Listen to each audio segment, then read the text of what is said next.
ನಮಸ್ಕಾರ. ಇದು ಅಖಾಡ. ಎಲೆಕ್ಷನ್ ಬಂದೇ ಬಿಟ್ಟಿದೆ.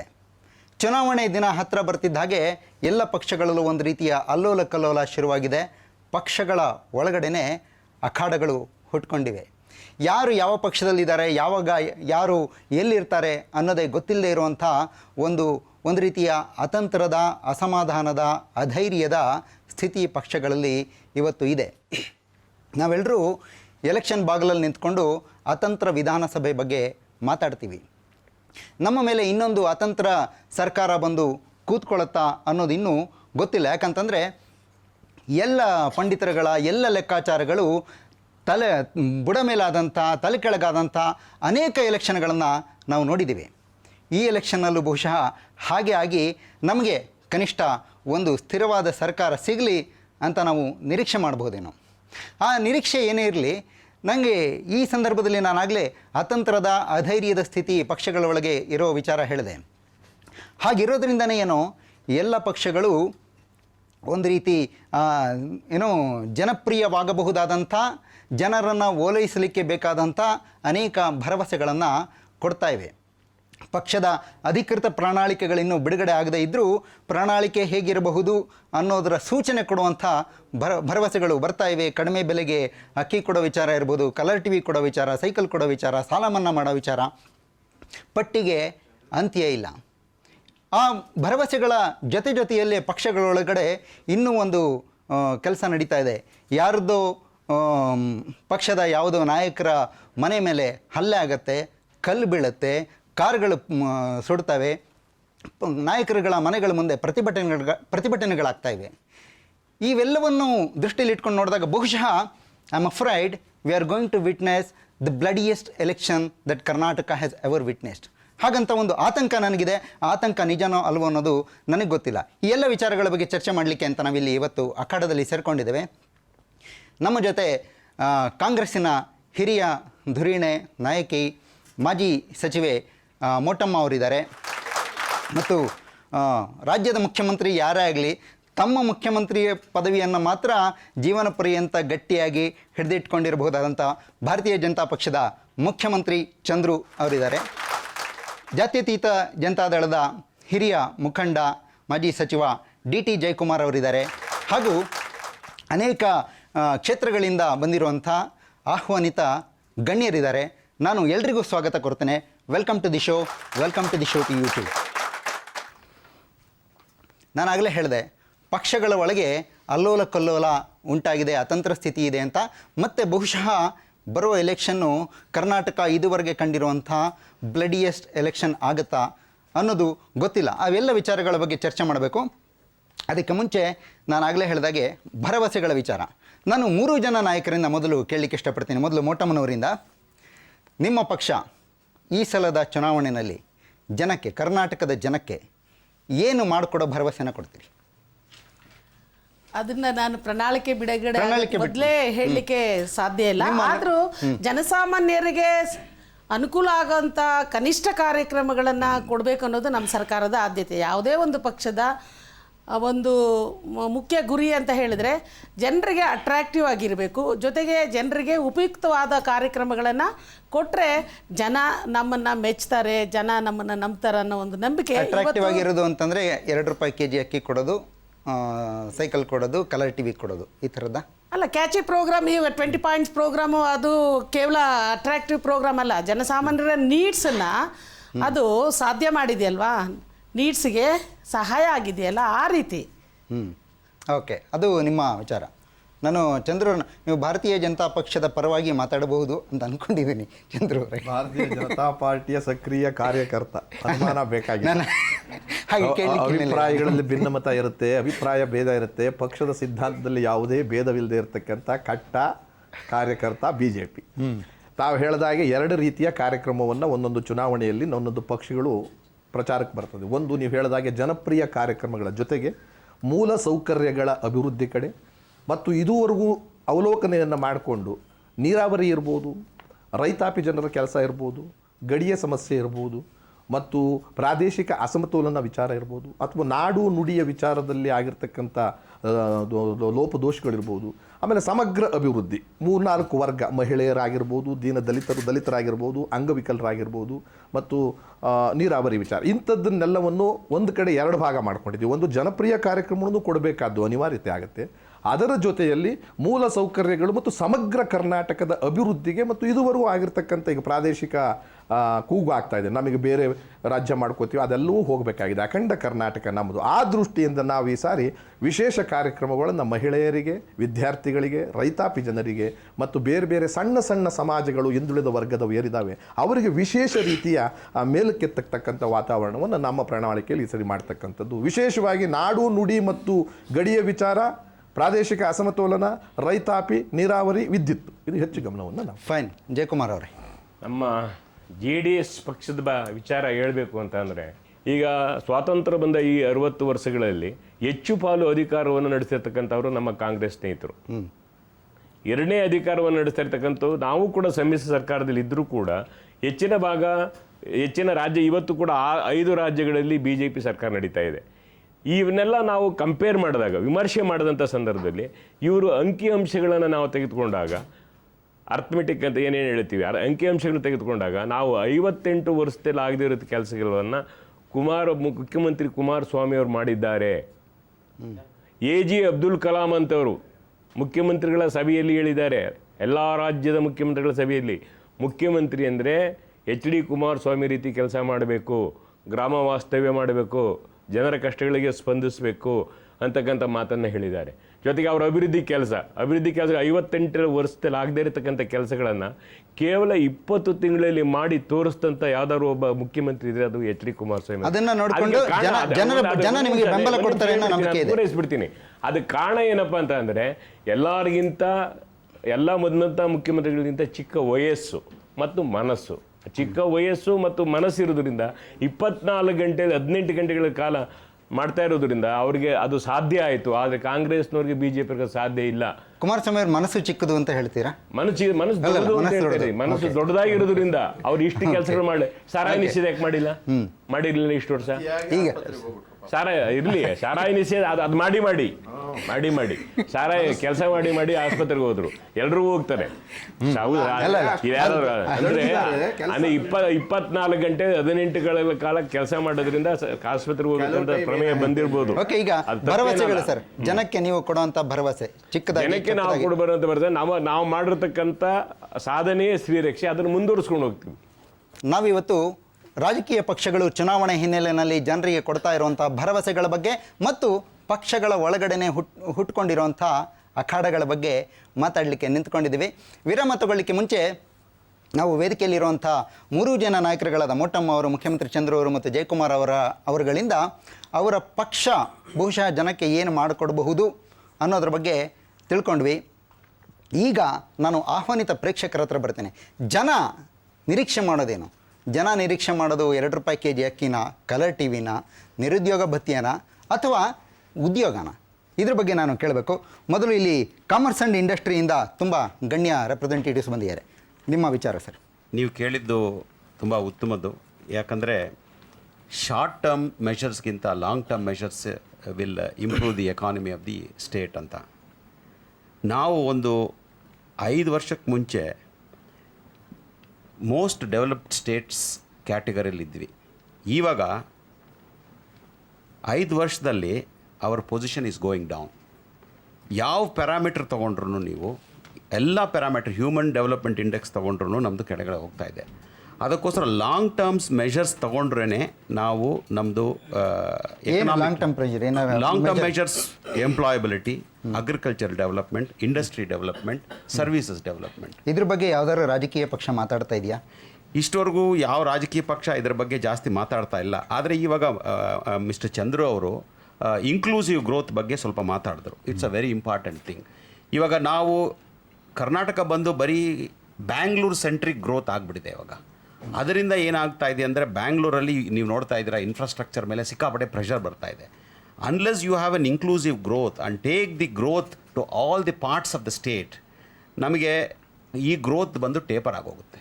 ಅದರ ಬಗ್ಗೆ ಮುಖ್ಯಮಂತ್ರಿ ಚಂದ್ರ ಅವರು ಹೇಳಿದ್ರು. ಬೇರೆ ಪಾರ್ಟೀಸ್ ಏನಿದೆ ಅಂತ ಗೊತ್ತಾಗ್ತಾ ಇಲ್ಲ ನನಗೆ. ಓಕೆ, ಚಂದ್ರು ಅವರ ಪಕ್ಷದವರೇ ಈಗ ಬೆಂಗಳೂರಿಗೋಸ್ಕರ ಒಂದು ಬೇರೆ ಪ್ರಣಾಳಿಕೆ ಮಾಡೋ ಬಗ್ಗೆ ನೀವು ಯೋಚನೆ ಮಾಡ್ತೀರಾ? ಅದ್ರ ಬಗ್ಗೆ ಮಾತಾಡೋಣ. Next any other opinion? ಮತ್ತೆ ಯಾರು ಮಾತಾಡ್ತೀರಾ? ಸಹಜವಾಗಿ ಯಾವುದೇ ರಾಜಕೀಯ ಪಕ್ಷ ಚುನಾವಣೆಯ ಪ್ರಣಾಳಿಕೆಯನ್ನು ಪ್ರಾರಂಭ ಮಾಡುವಾಗ ಒಂದಿಷ್ಟು ಸಿಹಿ, ಆದರೆ ಈಗಲೇ ನಮ್ಮ ಪ್ರೇಕ್ಷಕರೊಬ್ಬರು ಮಾತನಾಡಿದ ಹಾಗೆಯೇ ಲಾಂಗ್ ಟರ್ಮ್ ಪ್ಲ್ಯಾನ್ ಇದು ಮಾಡಬೇಕಾಗಿತ್ತು.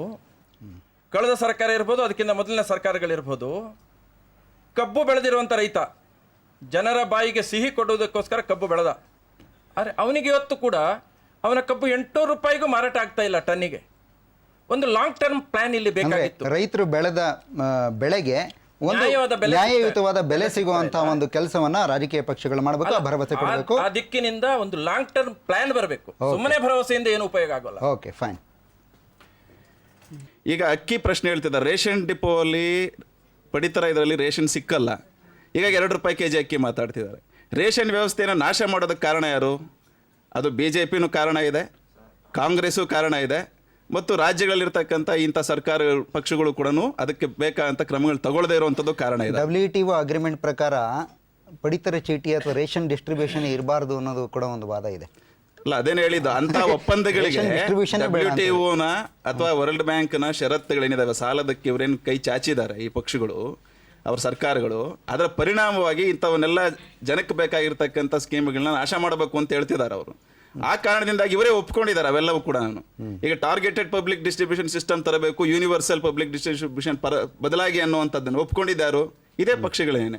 ಇವತ್ತು ಜನಗೆ ರೇಷನ್ ಡಿಪೋ ಅಲ್ಲಿ ಏನು ಸಿಕ್ಕಲ್ಲ, ಹೀಗಾಗಿ ಅನಿವಾರ್ಯವಾಗಿ ಜನರ ಕಷ್ಟ ಇದೆ, ಅನಿವಾರ್ಯವಾಗಿ 2 ರೂಪಾಯಿ ಕೆಜಿ ಅಕ್ಕಿ ಮಾತಾಡಿ ಅಥವಾ ಇನ್ನೊಂದೇನೋ ಮಾತಾಡಿ, ಫ್ರೀ ಎಲೆಕ್ಟ್ರಿಸಿಟಿ ಅಂತ ಮಾತಾಡಿ, ಎಲೆಕ್ಟ್ರಿಸಿಟಿಯ ಪ್ರಶ್ನೆ, ರೈತರ ಪ್ರಶ್ನೆ ಮಾತಾಡ್ತಾರೆ ಇವತ್ತು ಉಚಿತವಾಗಿ ಅಂತೇಳಿ. ಇವತ್ತು ಪವರ್ ರಿಫಾರ್ಮ್ಸನ್ನು ತರಬೇಕು ಅಂತೇಳಿ ಜಾರಿ ಮಾಡಿದ್ದು ಯಾರು? BJP ಅವರು ಅಧಿಕಾರದಲ್ಲಿದ್ದಾಗ ಭಾಳ ದೊಡ್ಡ ಪ್ರಮಾಣದಲ್ಲಿ ವಾಜಪೇಯಿ ಅವರ ನೇತೃತ್ವದಲ್ಲಿ ಪವರ್ ರಿಫಾರ್ಮ್ಸನ್ನು ತಂದರು. ಅದರ ಪರಿಣಾಮ ಇವತ್ತು ಎಲ್ಲ ಡಿಸ್ಟ್ರಿಬ್ಯೂಷನ್ನು, ಪ್ರೊಡಕ್ಷನ್ನು ಮತ್ತು ಟ್ರಾನ್ಸ್ಮಿಷನ್ ಎಲ್ಲ ಬೇರೆ ಬೇರೆ ಮಾಡಿದ ಅದರ ಪರಿಣಾಮ. ಇವರೆಲ್ಲರೂ ಭಾಗಿದಾರರು ಅದಕ್ಕೆ. ಆದರೆ ಅದರಿಂದ ತಪ್ಪಿಸ್ಕೊಳ್ಳಿಕ್ಕೆ, ಜನರ ಸಂಕಷ್ಟಕ್ಕೆ ನಾವೇನೋ ಮಾಡ್ತಿದ್ದೀವಿ ಅಂತೇಳಿ ತೇಪೆ ಹಾಕೋ ಕೆಲಸಗಳ ರೀತಿಯಲ್ಲಿ ಕೆಲವು ಘೋಷಣೆಗಳನ್ನು ಮಾತಾಡ್ತಾ ಇದ್ದಾರೆ. ಬಹುಶಃ. ಓಕೆ, ನಾನು ಇನ್ನೊಂದು ವಿಚಾರ ಕೇಳಿ, ಅಂದರೆ ಈ 2 ರೂಪಾಯಿ ಕೆಜಿ ಅಕ್ಕಿ ಕೊಡೋದಾಗ್ಲಿ, ಕಲರ್ ಟಿವಿ ಕೊಡೋದಾಗ್ಲಿ, ಉಚಿತ ವಿದ್ಯುತ್ ಕೊಡೋದಾಗ್ಲಿ, ರಾಜಕೀಯ ಪಕ್ಷಗಳು ಪಾಪ ಜನಪರ ಕಾಳಜಿ ಇದೆ ಅಂತ ಅನ್ಸಲ್ವ? ಜನಪರ ಕಾಳಜಿಯಿಂದ ಮಾಡ್ತಾ ಇದ್ದಾರಾ? ಇವತ್ತು ಅಲ್ಲ, ಜನಕ್ಕೆ ಅಕ್ಕಿ ಬೇಕು, ಅನ್ನ ಮಾಡ್ಕೊಂಡು ತಿನ್ನಬೇಕು, ಬದುಕಬೇಕು, ಬದುಕಿಗೆ ಅಗತ್ಯವಾದ ಕೊಡ್ತಾರಪ್ಪ, ಯಾಕೆ ಟೀಕೆ ಅದಕ್ಕೆ? ಇದು ಅದಕ್ಕೋಸ್ಕರ ಟೀಕೆ ಇಲ್ಲ. ಬಟ್ ಪ್ರಶ್ನೆ ಏನಂತ ಹೇಳಿದ್ರೆ, ಜನರ ಪರಿಹಾರಗಳಿಗೆ, ಸಮಸ್ಯೆಗಳಿಗೆ ಶಾಶ್ವತವಾದಂಥ ಪರಿಹಾರವನ್ನು ಕಂಡುಕೊಳ್ತಕ್ಕಂಥ ನಿಟ್ಟಿನಲ್ಲಿ ಇವರು, ನಮಗೆ ಗೊತ್ತಿದೆ ಇವತ್ತು 5 ವರ್ಷಗಳಲ್ಲಿ ಶಾಶ್ವತವಾದಂಥ ಪರಿಹಾರನ ಕಂಡುಕೊಳ್ಳೋಕ್ಕಾಗಲ್ಲ. ಆದರೆ ಆ ನಿಟ್ಟಿನಲ್ಲಿ ಇವತ್ತು ಯೋಚನೆ ಮಾಡ್ತಾ ಇಲ್ಲ, ಹೆಜ್ಜೆ ಇಡ್ತಾ ಇಲ್ಲ ಅಂತಕ್ಕಂಥದ್ದು ಒಂದು ಸಣ್ಣ ಪ್ರಶ್ನೆನ ಇವತ್ತು ನಾನು ಇಲ್ಲಿರ್ತಕ್ಕಂಥ 3 ರಾಜಕೀಯ ಪಕ್ಷಗಳಿಗೆ ಕೇಳ್ತೀನಿ. ಏನಂತ ಹೇಳಿದ್ರೆ, ಇವರೆಲ್ಲರೂ ಕೂಡ ಯುವಕರಿಗೆ ನಿರುದ್ಯೋಗ ಭತ್ಯೆ ಕೊಡ್ತೀವಿ ಅಂತ ಹೇಳ್ತಾರೆ. ಆದರೆ ನಾವು ಕೇಳ್ತಾ ಇದೀವಿ ಇವತ್ತೇನಂತ ಹೇಳಿದ್ರೆ, ನೀವು ನಿರುದ್ಯೋಗ ಭತ್ಯೆಯನ್ನು ಕೊಡ್ತೀವಿ ಅಂತ ಹೇಳೋದಕ್ಕಿಂತ ಮುಂಚೆ ಉದ್ಯೋಗವನ್ನು ಸೃಷ್ಟಿ ಮಾಡಿದ್ರೆ ನಿರುದ್ಯೋಗ ಭತ್ಯೆಯ ಪ್ರಶ್ನೆ ಬರಲ್ಲ. ಆದರೆ ಇವರೆಲ್ಲೂ ಕೂಡ ಇವರ ಪ್ರಣಾಳಿಕೆಗಳಲ್ಲಿ ಉದ್ಯೋಗವನ್ನು ಸೃಷ್ಟಿ ಮಾಡ್ತೀವಿ ಅಂತ ಹೇಳಲ್ಲ. ಮತ್ತೆ ಏನಂತ ಹೇಳಿದ್ರೆ, ಇವರು ಈ ಹಿಂದಿನ ಚುನಾವಣೆಗಳನ್ನ, ಅದು ರಾಜ್ಯ ಆಗಿರ್ಬೋದು, ಕೇಂದ್ರ ಚುನಾವಣೆಗಳಾಗಿರ್ಬೋದು, ಅಲ್ಲಿ ಗಮನಿಸಿದ್ರೆ ನಮಗೆ ಗೊತ್ತಾಗುತ್ತೆ ಏನಂತ ಹೇಳಿದ್ರೆ, ಅವರು ಕೊಟ್ಟಂಥ ಯಾವ ಭರವಸೆಗಳನ್ನು ಕೂಡ ಈಡೇರಿಸೋದಿರೋದಿಲ್ಲ. ಹಿಂದಿನ ಚುನಾವಣೆಯಲ್ಲಿ ವಾಜಪೇಯಿ ಅವರ ನೇತೃತ್ವದ ಸಂದರ್ಭದಲ್ಲಿ ದೇಶದಲ್ಲಿ 1 ಕೋಟಿ ಉದ್ಯೋಗವನ್ನು ಸೃಷ್ಟಿ ಮಾಡ್ತೀವಿ ಅಂತ ಹೇಳಿದ್ರು. ಬದಲಾಗಿ ಅವರು ಅಧಿಕಾರಕ್ಕೆ ಬಂದಾಗ 1 ಕೋಟಿ ಉದ್ಯೋಗಗಳು ನಾಶ ಮಾಡಿದ್ರು. ಈ ಪ್ರಶ್ನೆ ಅಂತ ಹೇಳಿದ್ರೆ, ಇವರು ಕೊಟ್ಟಂತ ಭರವಸೆಗಳಿಗೆ ತದ್ವಿರುದ್ಧವಾಗಿ ಇವ್ರು ನಡ್ಕೊಳ್ತಾ ಇದ್ದಾರೆ. ಹಾಗಾಗಿ ಇವತ್ತು ಜನರಿಗೆ ಶಾಶ್ವತವಾದಂಥ ಪರಿಹಾರವನ್ನು ಕೊಡ್ತಕ್ಕಂಥ ನಿಟ್ಟಿನಲ್ಲಿ ಯಾವ ಯೋಜನೆಗಳನ್ನು ಕೂಡ ಇವರು ಅಧಿಕಾರಕ್ಕೆ ಬಂದಾಗ ತಗೊಳ್ತಾ ಇಲ್ಲ. ಇದಕ್ಕೆ ನಾನು ವೇದಿಕೆಯಿಂದ ಪ್ರತಿಕ್ರಿಯೆ ತಗೊಂಡ್ಬಿಡ್ತೀನಿ, ಮತ್ತೆ ಬರ್ತೀನಿ 1 ನಿಮಿಷ. NDA ಸರ್ಕಾರದ ಅವಧಿಯಲ್ಲಿ 1 ಕೋಟಿ ಉದ್ಯೋಗ ಸೃಷ್ಟಿಸ್ಕೊಡ್ತೀವಿ ಅಂದರು, 1 ಕೋಟಿ ಉದ್ಯೋಗ ಕಳೆದು ಬಿಟ್ರಲ್ಲ ಸರ್ ಅಂತ. ಅವ್ರು ಹೇಳ್ತಿರೋದನ್ನು ಸ್ವಾಗತಿಸ್ತೀನಿ. ಆದರೆ ಟೀಕೆಗಳು ಸಾಮಾನ್ಯವಾಗಿ ಯಾವುದೇ ಜವಾಬ್ದಾರಿಯುತವಾದ ಜಾಗದಲ್ಲಿ ಇದ್ದೇ ಇದ್ದಾಗ ಏನು ಬೇಕಾದರೂ ಟೀಕೆ ಮಾಡ್ಬೋದು, ಅದಕ್ಕೆ ತೊಂದರೆ ಇಲ್ಲ. ಅಂದರೆ ಜವಾಬ್ದಾರಿಯುತ ಜಾಗದಲ್ಲಿ ಇದ್ದಾಗ ಕೆಲಸ ಮಾಡೋದು ಕಷ್ಟ ಆಗುತ್ತೆ. ಅಲ್ಲ, ಜವಾಬ್ದಾರಿ ಇಲ್ಲದೆ ಇದ್ದ ನಾನು ಏನು ಬೇಕಾದ್ರೂ ಟೀಕೆ ಮಾಡೋದಕ್ಕೆ ಬಹಳಷ್ಟು ಸ್ವತಂತ್ರ ಇರುತ್ತೆ ಮತ್ತು ಸುಲಭ ಇರುತ್ತೆ. ಆದರೆ ಪರಿಹಾರ ಹುಡ್ಕೋವಾಗ ಆ ಜಾಗದಲ್ಲಿ ಕೂತಿರೋರಿಗೆ ಸಮಸ್ಯೆಗಳು, ಕಾನೂನಿನ ಸಮಸ್ಯೆಗಳು, ರಾಷ್ಟ್ರದ ಸಮಸ್ಯೆಗಳು ಒಟ್ಟಿರುತ್ತೆ. ಇಲ್ಲಿ ನೋಡಿ, 2-3 ಥರದ ಉದ್ಯೋಗದ ವಿಚಾರ. ಇಲ್ಲಿ ಎಜುಕೇಷನ್ ಸಿಸ್ಟಮ್ ಇದೆ, ನಮ್ಮದೊಂದು ಕಂಪಲ್ಸರಿ ಎಜುಕೇಷನ್ ಕೊಡ್ತಾ ಇದ್ವಿ. ಓದ್ದವ್ರು ಎಲ್ರಿಗೂ ಕೆಲಸ ಕೊಡ್ತೀವ ಅಂತಕ್ಕಂಥ ವಾತಾವರಣ ಇರುತ್ತಾ ಯಾವುದೇ ರಾಷ್ಟ್ರದಲ್ಲಿ? ಇರಲ್ಲ, ಸಾಧ್ಯವೂ ಇಲ್ಲ. ಜ್ಞಾನವನ್ನು ಸಂಪಾದನೆ ಮಾಡೋದಕ್ಕೋಸ್ಕರ, ಅವನ ಮುಂದಿನ ದಾರಿ ಹುಡ್ಕೊಳ್ಳೋಕ್ಕೋಸ್ಕರ ವಿದ್ಯಾಭ್ಯಾಸ, ಕಾಯಮಾದ ವಿದ್ಯಾಭ್ಯಾಸ ಮಾಡಲೇಬೇಕು ಅಂತ ಅರಿವನ್ನು ಮೂಡಿಸ್ತಾರೆ. ಅದಾದ ಮೇಲೆ ಎಷ್ಟು ಜನರೇಟ್ ಮಾಡೋಕ್ಕೆ ಸಾಧ್ಯ ಅನ್ನೋದು ನಾವು ಯೋಚನೆ ಮಾಡಬೇಕಾಗಿದೆ. ಇಲ್ಲಿ 3-4 ಥರದ ವರ್ಗದ ವಿದ್ಯಾಭ್ಯಾಸ ಕೆಲಸ ಇದೆ, ನೀವು ಉದ್ಯೋಗಗಳು. ಗ್ರಾಮೀಣ ಪ್ರದೇಶದ ಉದ್ಯೋಗಗಳನ್ನು ಕೂಡ ನಾನಾ ರೀತಿಯ ಕೆರೆ ಕಟ್ಟೋದ್ರಲ್ಲಿ ನಾವು ಸಬ್ಸಿಡಿ ಕೊಡ್ತಕ್ಕಂಥದ್ದು, ಕೂಲಿ ಕೆಲಸ ಇರ್ತಕ್ಕಂಥದ್ದು ಇರ್ಬೋದು. ಹಾಗೆ ಒಬ್ಬೊಬ್ರಿಗೂ ಅಲ್ಲಲ್ಲಿ ಜೀವನದಲ್ಲಿ ಪುಗುಸಟ್ಟೆ ಯಾರು ಜೀವನ ಮಾಡ್ತಕ್ಕಂಥದ್ದು ಬೇಡ, ಕಷ್ಟ ಬಿದ್ದೆ ದುಡಿಲಿ ಅಂತ ವಾತಾವರಣ ನಿರ್ಮಾಣ ಮಾಡ್ತೀವಿ. ಅದಕ್ಕೆ ಅವ್ರು ಹೇಳೋದು 1 ಕೋಟಿ ಜನ ಹಾಳು ಮಾಡಿಬಿಟ್ರು ಅಂತ. ಅದು ನೋಡಿ, ಅದು ಯಾಕೆಂದ್ರೆ ಜವಾಬ್ದಾರಿ ಇಲ್ಲದಿದ್ದ ಏನ್ ಬೇಕಾದ್ರು 1 ಕೋಟಿ ರಸ್ತೆ ಮಾಡಿದ್ರು. ಅವ್ರ ಭಾಷೆ ಮಾತಾಡ್ತಿರೋದು ಖಾಸಗೀಕರಣದ ವಿಚಾರ, ಡಿಸ್ಇನ್ವೆಸ್ಟ್ಮೆಂಟ್ ಅದಕ್ಕೆ ಹೇಳ್ತಾ ಇರೋದು ಅಂತ. ನೀವು ಹೇಳ್ತಿರೋದು ಕರೆಕ್ಟ್ ಇದೆ. ಎಲ್ಲೋ ಒಂದ್ ಕಡೆ SEZ ಅಂತ ನೀವು ಪ್ರಸ್ತಾಪ ಮಾಡಿದ್ರೆ, ಪ್ರಪಂಚಕ್ಕೆ ನಾವು ಸೆಡ್ ಹೊಡೆದು ನಿಲ್ತಾ ಇರಬೇಕಾದ್ರೆ ಕೇವಲ ಹಿಂದಕ್ಕೆ ಹೋಗೋಕ್ಕಾಗೋದಿಲ್ಲ, ಮುಂದಕ್ಕೆ ಹೋಗಬೇಕು. ಮುಂದಕ್ಕೆ ಹೋಗೋದ್ರ ಜೊತೆಯಲ್ಲಿ ನಮ್ಮ ಜನಸಂಖ್ಯೆಯ ಆಧಾರದ ಮೇಲೆ ನಮ್ಮ ಇನ್ಫ್ರಾಸ್ಟ್ರಕ್ಚರ್ ಮೂಲ ಸೌಕರ್ಯಗಳನ್ನು ಬೆಳೆಸ್ಕೊಂಡು ಹೋಗ್ಬೇಕು. ಉದ್ಯೋಗ ಸೃಷ್ಟಿ ಮಾಡೋದು ಅಂತ ಅಂದರೆ ಉದ್ಯೋಗ ಅಂದರೆ ಮಾಡ್ತಕ್ಕಂಥ ಕೆಲಸಕ್ಕೆ ಅವಕಾಶವನ್ನು ಕಲ್ಪಿಸ್ಕೊಡ್ತಕ್ಕಂಥದ್ದೇ ಆಗುತ್ತೆ ಹೊರತು ಯಾವುದೇ ಸರ್ಕಾರದ್ದು ಕರೆಸಿ ನಿನಗೆ ಅಪಾಯಿಂಟ್ಮೆಂಟ್ ಕೊಡ್ತಕ್ಕಂಥ ಪರಿಸ್ಥಿತಿಯಲ್ಲಿ ಇರೋದಿಲ್ಲ. ಕೇವಲ 6-7% ಸರ್ಕಾರದ ನೌಕರ ಅವಕಾಶಗಳು ಸಿಕ್ಕಿರ್ಬೋದು, ಖಾಸಗಿಯಾಗಿಬೇಕು. ಆದರೆ ಖಾಸಗಿಯಾಗಿ ಮಾಡೋವಾಗ ಅವ್ರು ಹೇಳಿದಾಗೆ ಬ್ಯಾಲೆನ್ಸ್ ಮಾಡಬೇಕಾಗುತ್ತೆ ನಗರೀಕರಣ ಮತ್ತು ಗ್ರಾಮೀಣ ಪ್ರದೇಶ ಅಂತ. ಈಗ ಇವತ್ತಿನ ದಿವಸ ಬೆಂಗಳೂರು ನಗರದಲ್ಲೇ ಆಗಿರ್ತಕ್ಕಂಥ ಇಂಡಸ್ಟ್ರಿ ಡೆವಲಪ್ಮೆಂಟ್ಸ್ ಇರ್ಬೋದು, ಬೇರೆ ಇವತ್ತು ನಮ್ಮ ಏರ್ಪೋರ್ಟಿನ ವಿಚಾರ ಇರ್ಬೋದು, ಅವೆಲ್ಲವೂ ಬಂದಾದಾಗ ನಾನಾ ಕಾರಣಕ್ಕೆ ಬ್ಯಾಲೆನ್ಸ್ ತಪ್ಪುತ್ತೆ, ಅಂದರೆ ಅಸಮತೋಲನ ಕಾಣಿಸುತ್ತೆ ನಮ್ಮ ಗ್ರಾಮೀಣ ಪ್ರದೇಶಕ್ಕೆ. ಅದಕ್ಕೆ ನಾನು ಪ್ಯಾರಾಡಾಕ್ಸ್ ಇದೆ ಅಂತ SEZ ಅಂತ ವಿಚಾರನ ವಿಕೇಂದ್ರೀಕರಣ ಮಾಡಿ, ವಿಕೇಂದ್ರೀಕರಣದಲ್ಲೂ ಕೂಡ ಕಾನೂನನ್ನು ಬಹಳ ಕಟ್ಟುನಿಟ್ಟಾಗಿ ಮಾಡಿ ಸ್ಥಳೀಯರಿಗೆ ಕೆಲಸ ಕೊಡೋದು ಮುಖ್ಯ. ತಾಂತ್ರಿಕ ವರ್ಗದವರಿಗೆ ಮಾತ್ರ ಯಾವುದೇ ಭಾಗದ ಯಾವುದೇ ಭಾಷೆಯ ಜನಯನ್ನು ಇಟ್ಕೊಳ್ಳಿ, ಆದರೆ ಸ್ಥಳೀಯರಿಗೆ ಆಯಾ ರಾಜ್ಯದ ಸ್ಥಳೀಯರು, ಯಾಕೆಂದರೆ ಏಕೀಕರಣ ಆದಮೇಲೆ ಭಾಷಾವಾರು ಪ್ರಾಂತ್ಯ ಆದಮೇಲೆ ನಿಮ್ಮ ಭೌಗೋಳಿಕವಾಗಿ ಗುರುತಿಟ್ಟಿರ್ತಕ್ಕಂಥ ಅಲ್ಲಿ ಯಾರು ವಾಸ ಮಾಡ್ತಾನೋ ಆ ಮನುಷ್ಯನಿಗೆ ಕೆಲಸ ಸಿಗಬೇಕು. ಸೆಂಟ್ರಲೈಸ್ ಆಗಬಾರ್ದು ಯಾವುದೇ ವ್ಯವಸ್ಥೆ. ಆ ದೃಷ್ಟಿಯಿಂದ ನಾವೊಂದು ರಸ್ತೆ ಮಾಡೋದು ಹಿಂದೆ ಗೊತ್ತಿರ್ಬೋದಲ್ವಾ, ಯಾವುದು ಇಡೀ ದೇಶಕ್ಕೆ ಮಾಡುವಾಗ ಕೆಲಸ ಉದ್ಯೋಗಗಳು ಸಿಕ್ಲಿಲ್ವಾ ಬಹಳಷ್ಟು ಜನಕ್ಕೆ? ಸಿಕ್ತು. ಅಂದ್ರೆ ಉದ್ಯೋಗ ಸಿಕ್ತು.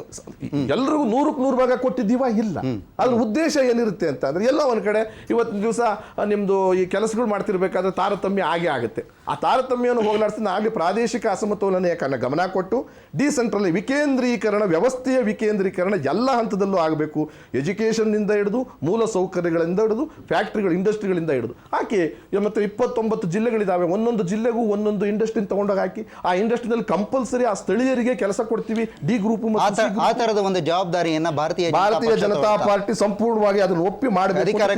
ಡಿಸೆಂಟ್ರಲೈಸೇಷನ್ ಆಫ್ ಇಂಡಸ್ಟ್ರೀಸ್ ಆಗಬೇಕಾಗಿದೆ. ಫೈನ್, ನಾನು ಜಯಕುಮಾರ್ ಅವ್ರ ಹತ್ರ ಬರ್ತೀನಿ. ಇನ್ನೊಂದು ವಿಚಾರ ಪ್ರಸ್ತಾಪ, ನಿಮ್ಮ ಅಭಿಪ್ರಾಯ ಅಲ್ಲ, ಒಂದು ನಿಮಿಷ. ಅದಕ್ಕೆ ನೀವು ರಿಯಾಕ್ಟ್ ಮಾಡ್ಲಿಕ್ಕೆ ಮುಂಚೆ ಇನ್ನೂ ಒಂದು ವಿಚಾರನ ತಗೊಂಡ್ಬಿಡ್ತೀನಿ ನಾನು. ಎರಡಕ್ಕೂ ಸೇರಿಸಿ ನೀವು ಉತ್ತರ ಹೇಳ್ಬೋದು.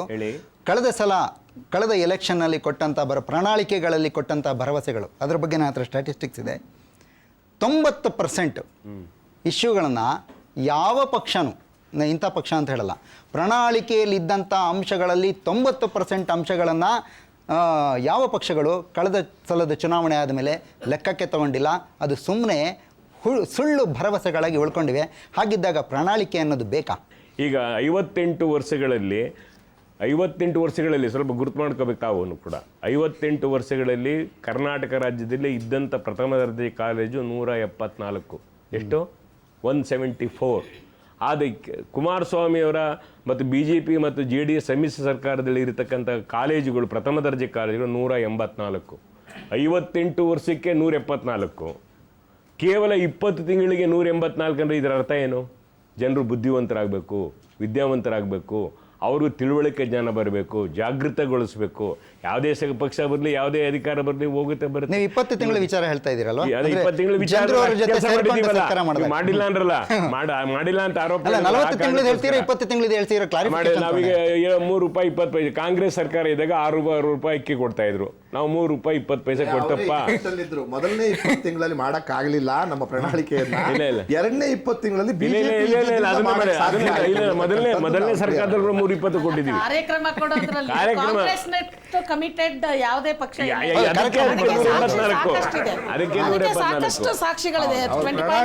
ವರ್ಷ ರಿವ್ಯೂ ಮಾಡ್ಕೊಂಡು ಬಂದಿರೋದ್ರಲ್ಲಿ 620 ಬಡವ್ರ ಪರವಾಗಿ ಅಂತೇಳಿ 620 ಅಕ್ಕಿ ಮಾಡಿದ್ರಿ. ಇಂದಿರಾ ಗಾಂಧಿ ಅವರು ಅದೇ ಬಡವ್ರ ಅದಕ್ಕೆ ಅನ್ಎಂಪ್ಲಾಯ್ಡ್ ಶ್ರೀನಿವಾಸ್ ಅವರೇ, instead of ruling this country they ruin the country.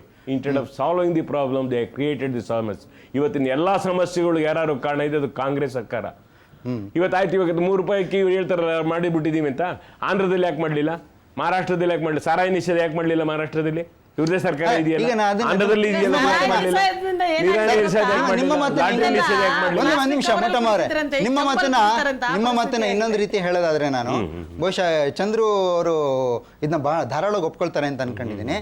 ಅವರು ಕಾಂಗ್ರೆಸ್ನವರು ತುಂಬಾ ವರ್ಷ ರಾಷ್ಟ್ರವನ್ನ ಆಳಿದ್ರು, ರಾಷ್ಟ್ರ ಹಾಳಾಗೋಯ್ತು. ಅಲ್ಲ, ನಾವು ಹಾಳಾಗೋಯ್ತು ಅಂತ ಹೇಳೋದಿಲ್ಲ ನಾನು. ಆದ್ರೆ ಯಾವ ಮಟ್ಟದಲ್ಲಿ ಬೆಳಿಬೇಕಾಯ್ತು ಆ ಮಟ್ಟದಲ್ಲಿ ಬೆಳೆಸ್ತಿಲ್ಲ ಅಂತ ಕರೆಕ್ಟ್, ಹೇಳ್ತಾ ಇದ್ದೀನಿ. ಅದಾಯ್ತಾ? ರಾಷ್ಟ್ರ ಅವರು ತುಂಬಾ ವರ್ಷ ಆಡಳಿತ ಮಾಡಿದ್ರು, ಈ ಹಾಗಾಯ್ತು. ಮಟ್ಟದಲ್ಲಿ ದೇಶ ಅದು ಬಿಟ್ರೆ ಭಾರತೀಯ ಜನತಾ ಪಕ್ಷದವರು ಕೇಂದ್ರದ ಒಂದು ಟರ್ಮ್ಗೆ ಆಡಳಿತ ಮಾಡಿದ್ರು, ಏನು ಮಾಡಿದ್ರು ಏನ್ಬಿಟ್ರು ಅದು ಬೇರೆ ವಿಷಯ. ಆದರೆ ರಾಜ್ಯಕ್ಕೆ ಸಂಬಂಧಪಟ್ಟ ಹಾಗೆ ಭಾರತೀಯ ಜನತಾ ಪಕ್ಷ ನಾವು ಅಧಿಕಾರನೇ ಮಾಡಿಲ್ಲ ಅಂತ ಹೇಳ್ತಾರೆ. ಹಂಗಾಗಿ ನಮ್ಮನ್ನು ದೂರ ಹಂಗೆ ಇಲ್ಲ ಅಂತ ಹೇಳ್ಬೋದಲ್ವ ಅವರು? ಯಾರು? ನೀವೇ ಮಾಡಿರೋ ಅಧಿಕಾರ, ಇವ್ರು ಮಾಡಿರೋ ಅಧಿಕಾರ ನಾವು ಮಾಡೇ ಇಲ್ಲ ಸ್ವಾಮಿ ಸರ್ಕಾರದಲ್ಲಿ ಅಂದ್ರು. ಮಾಡಿದೀವಲ್ಲ, ಒಂದೇ ಅವ್ರಿಗೂ ವಾಕ್ಯ, ಪಾಲಿದೆ. ಒಂದೇ ವಾಕ್ಯ ಸೇರ್ ಮಾಡಿದ್ದಾರೆ. ಇರ್ಲಿ, ಇರ್ಲಿ. ಆದರೆ ಸರ್ಕಾರದಲ್ಲಿ.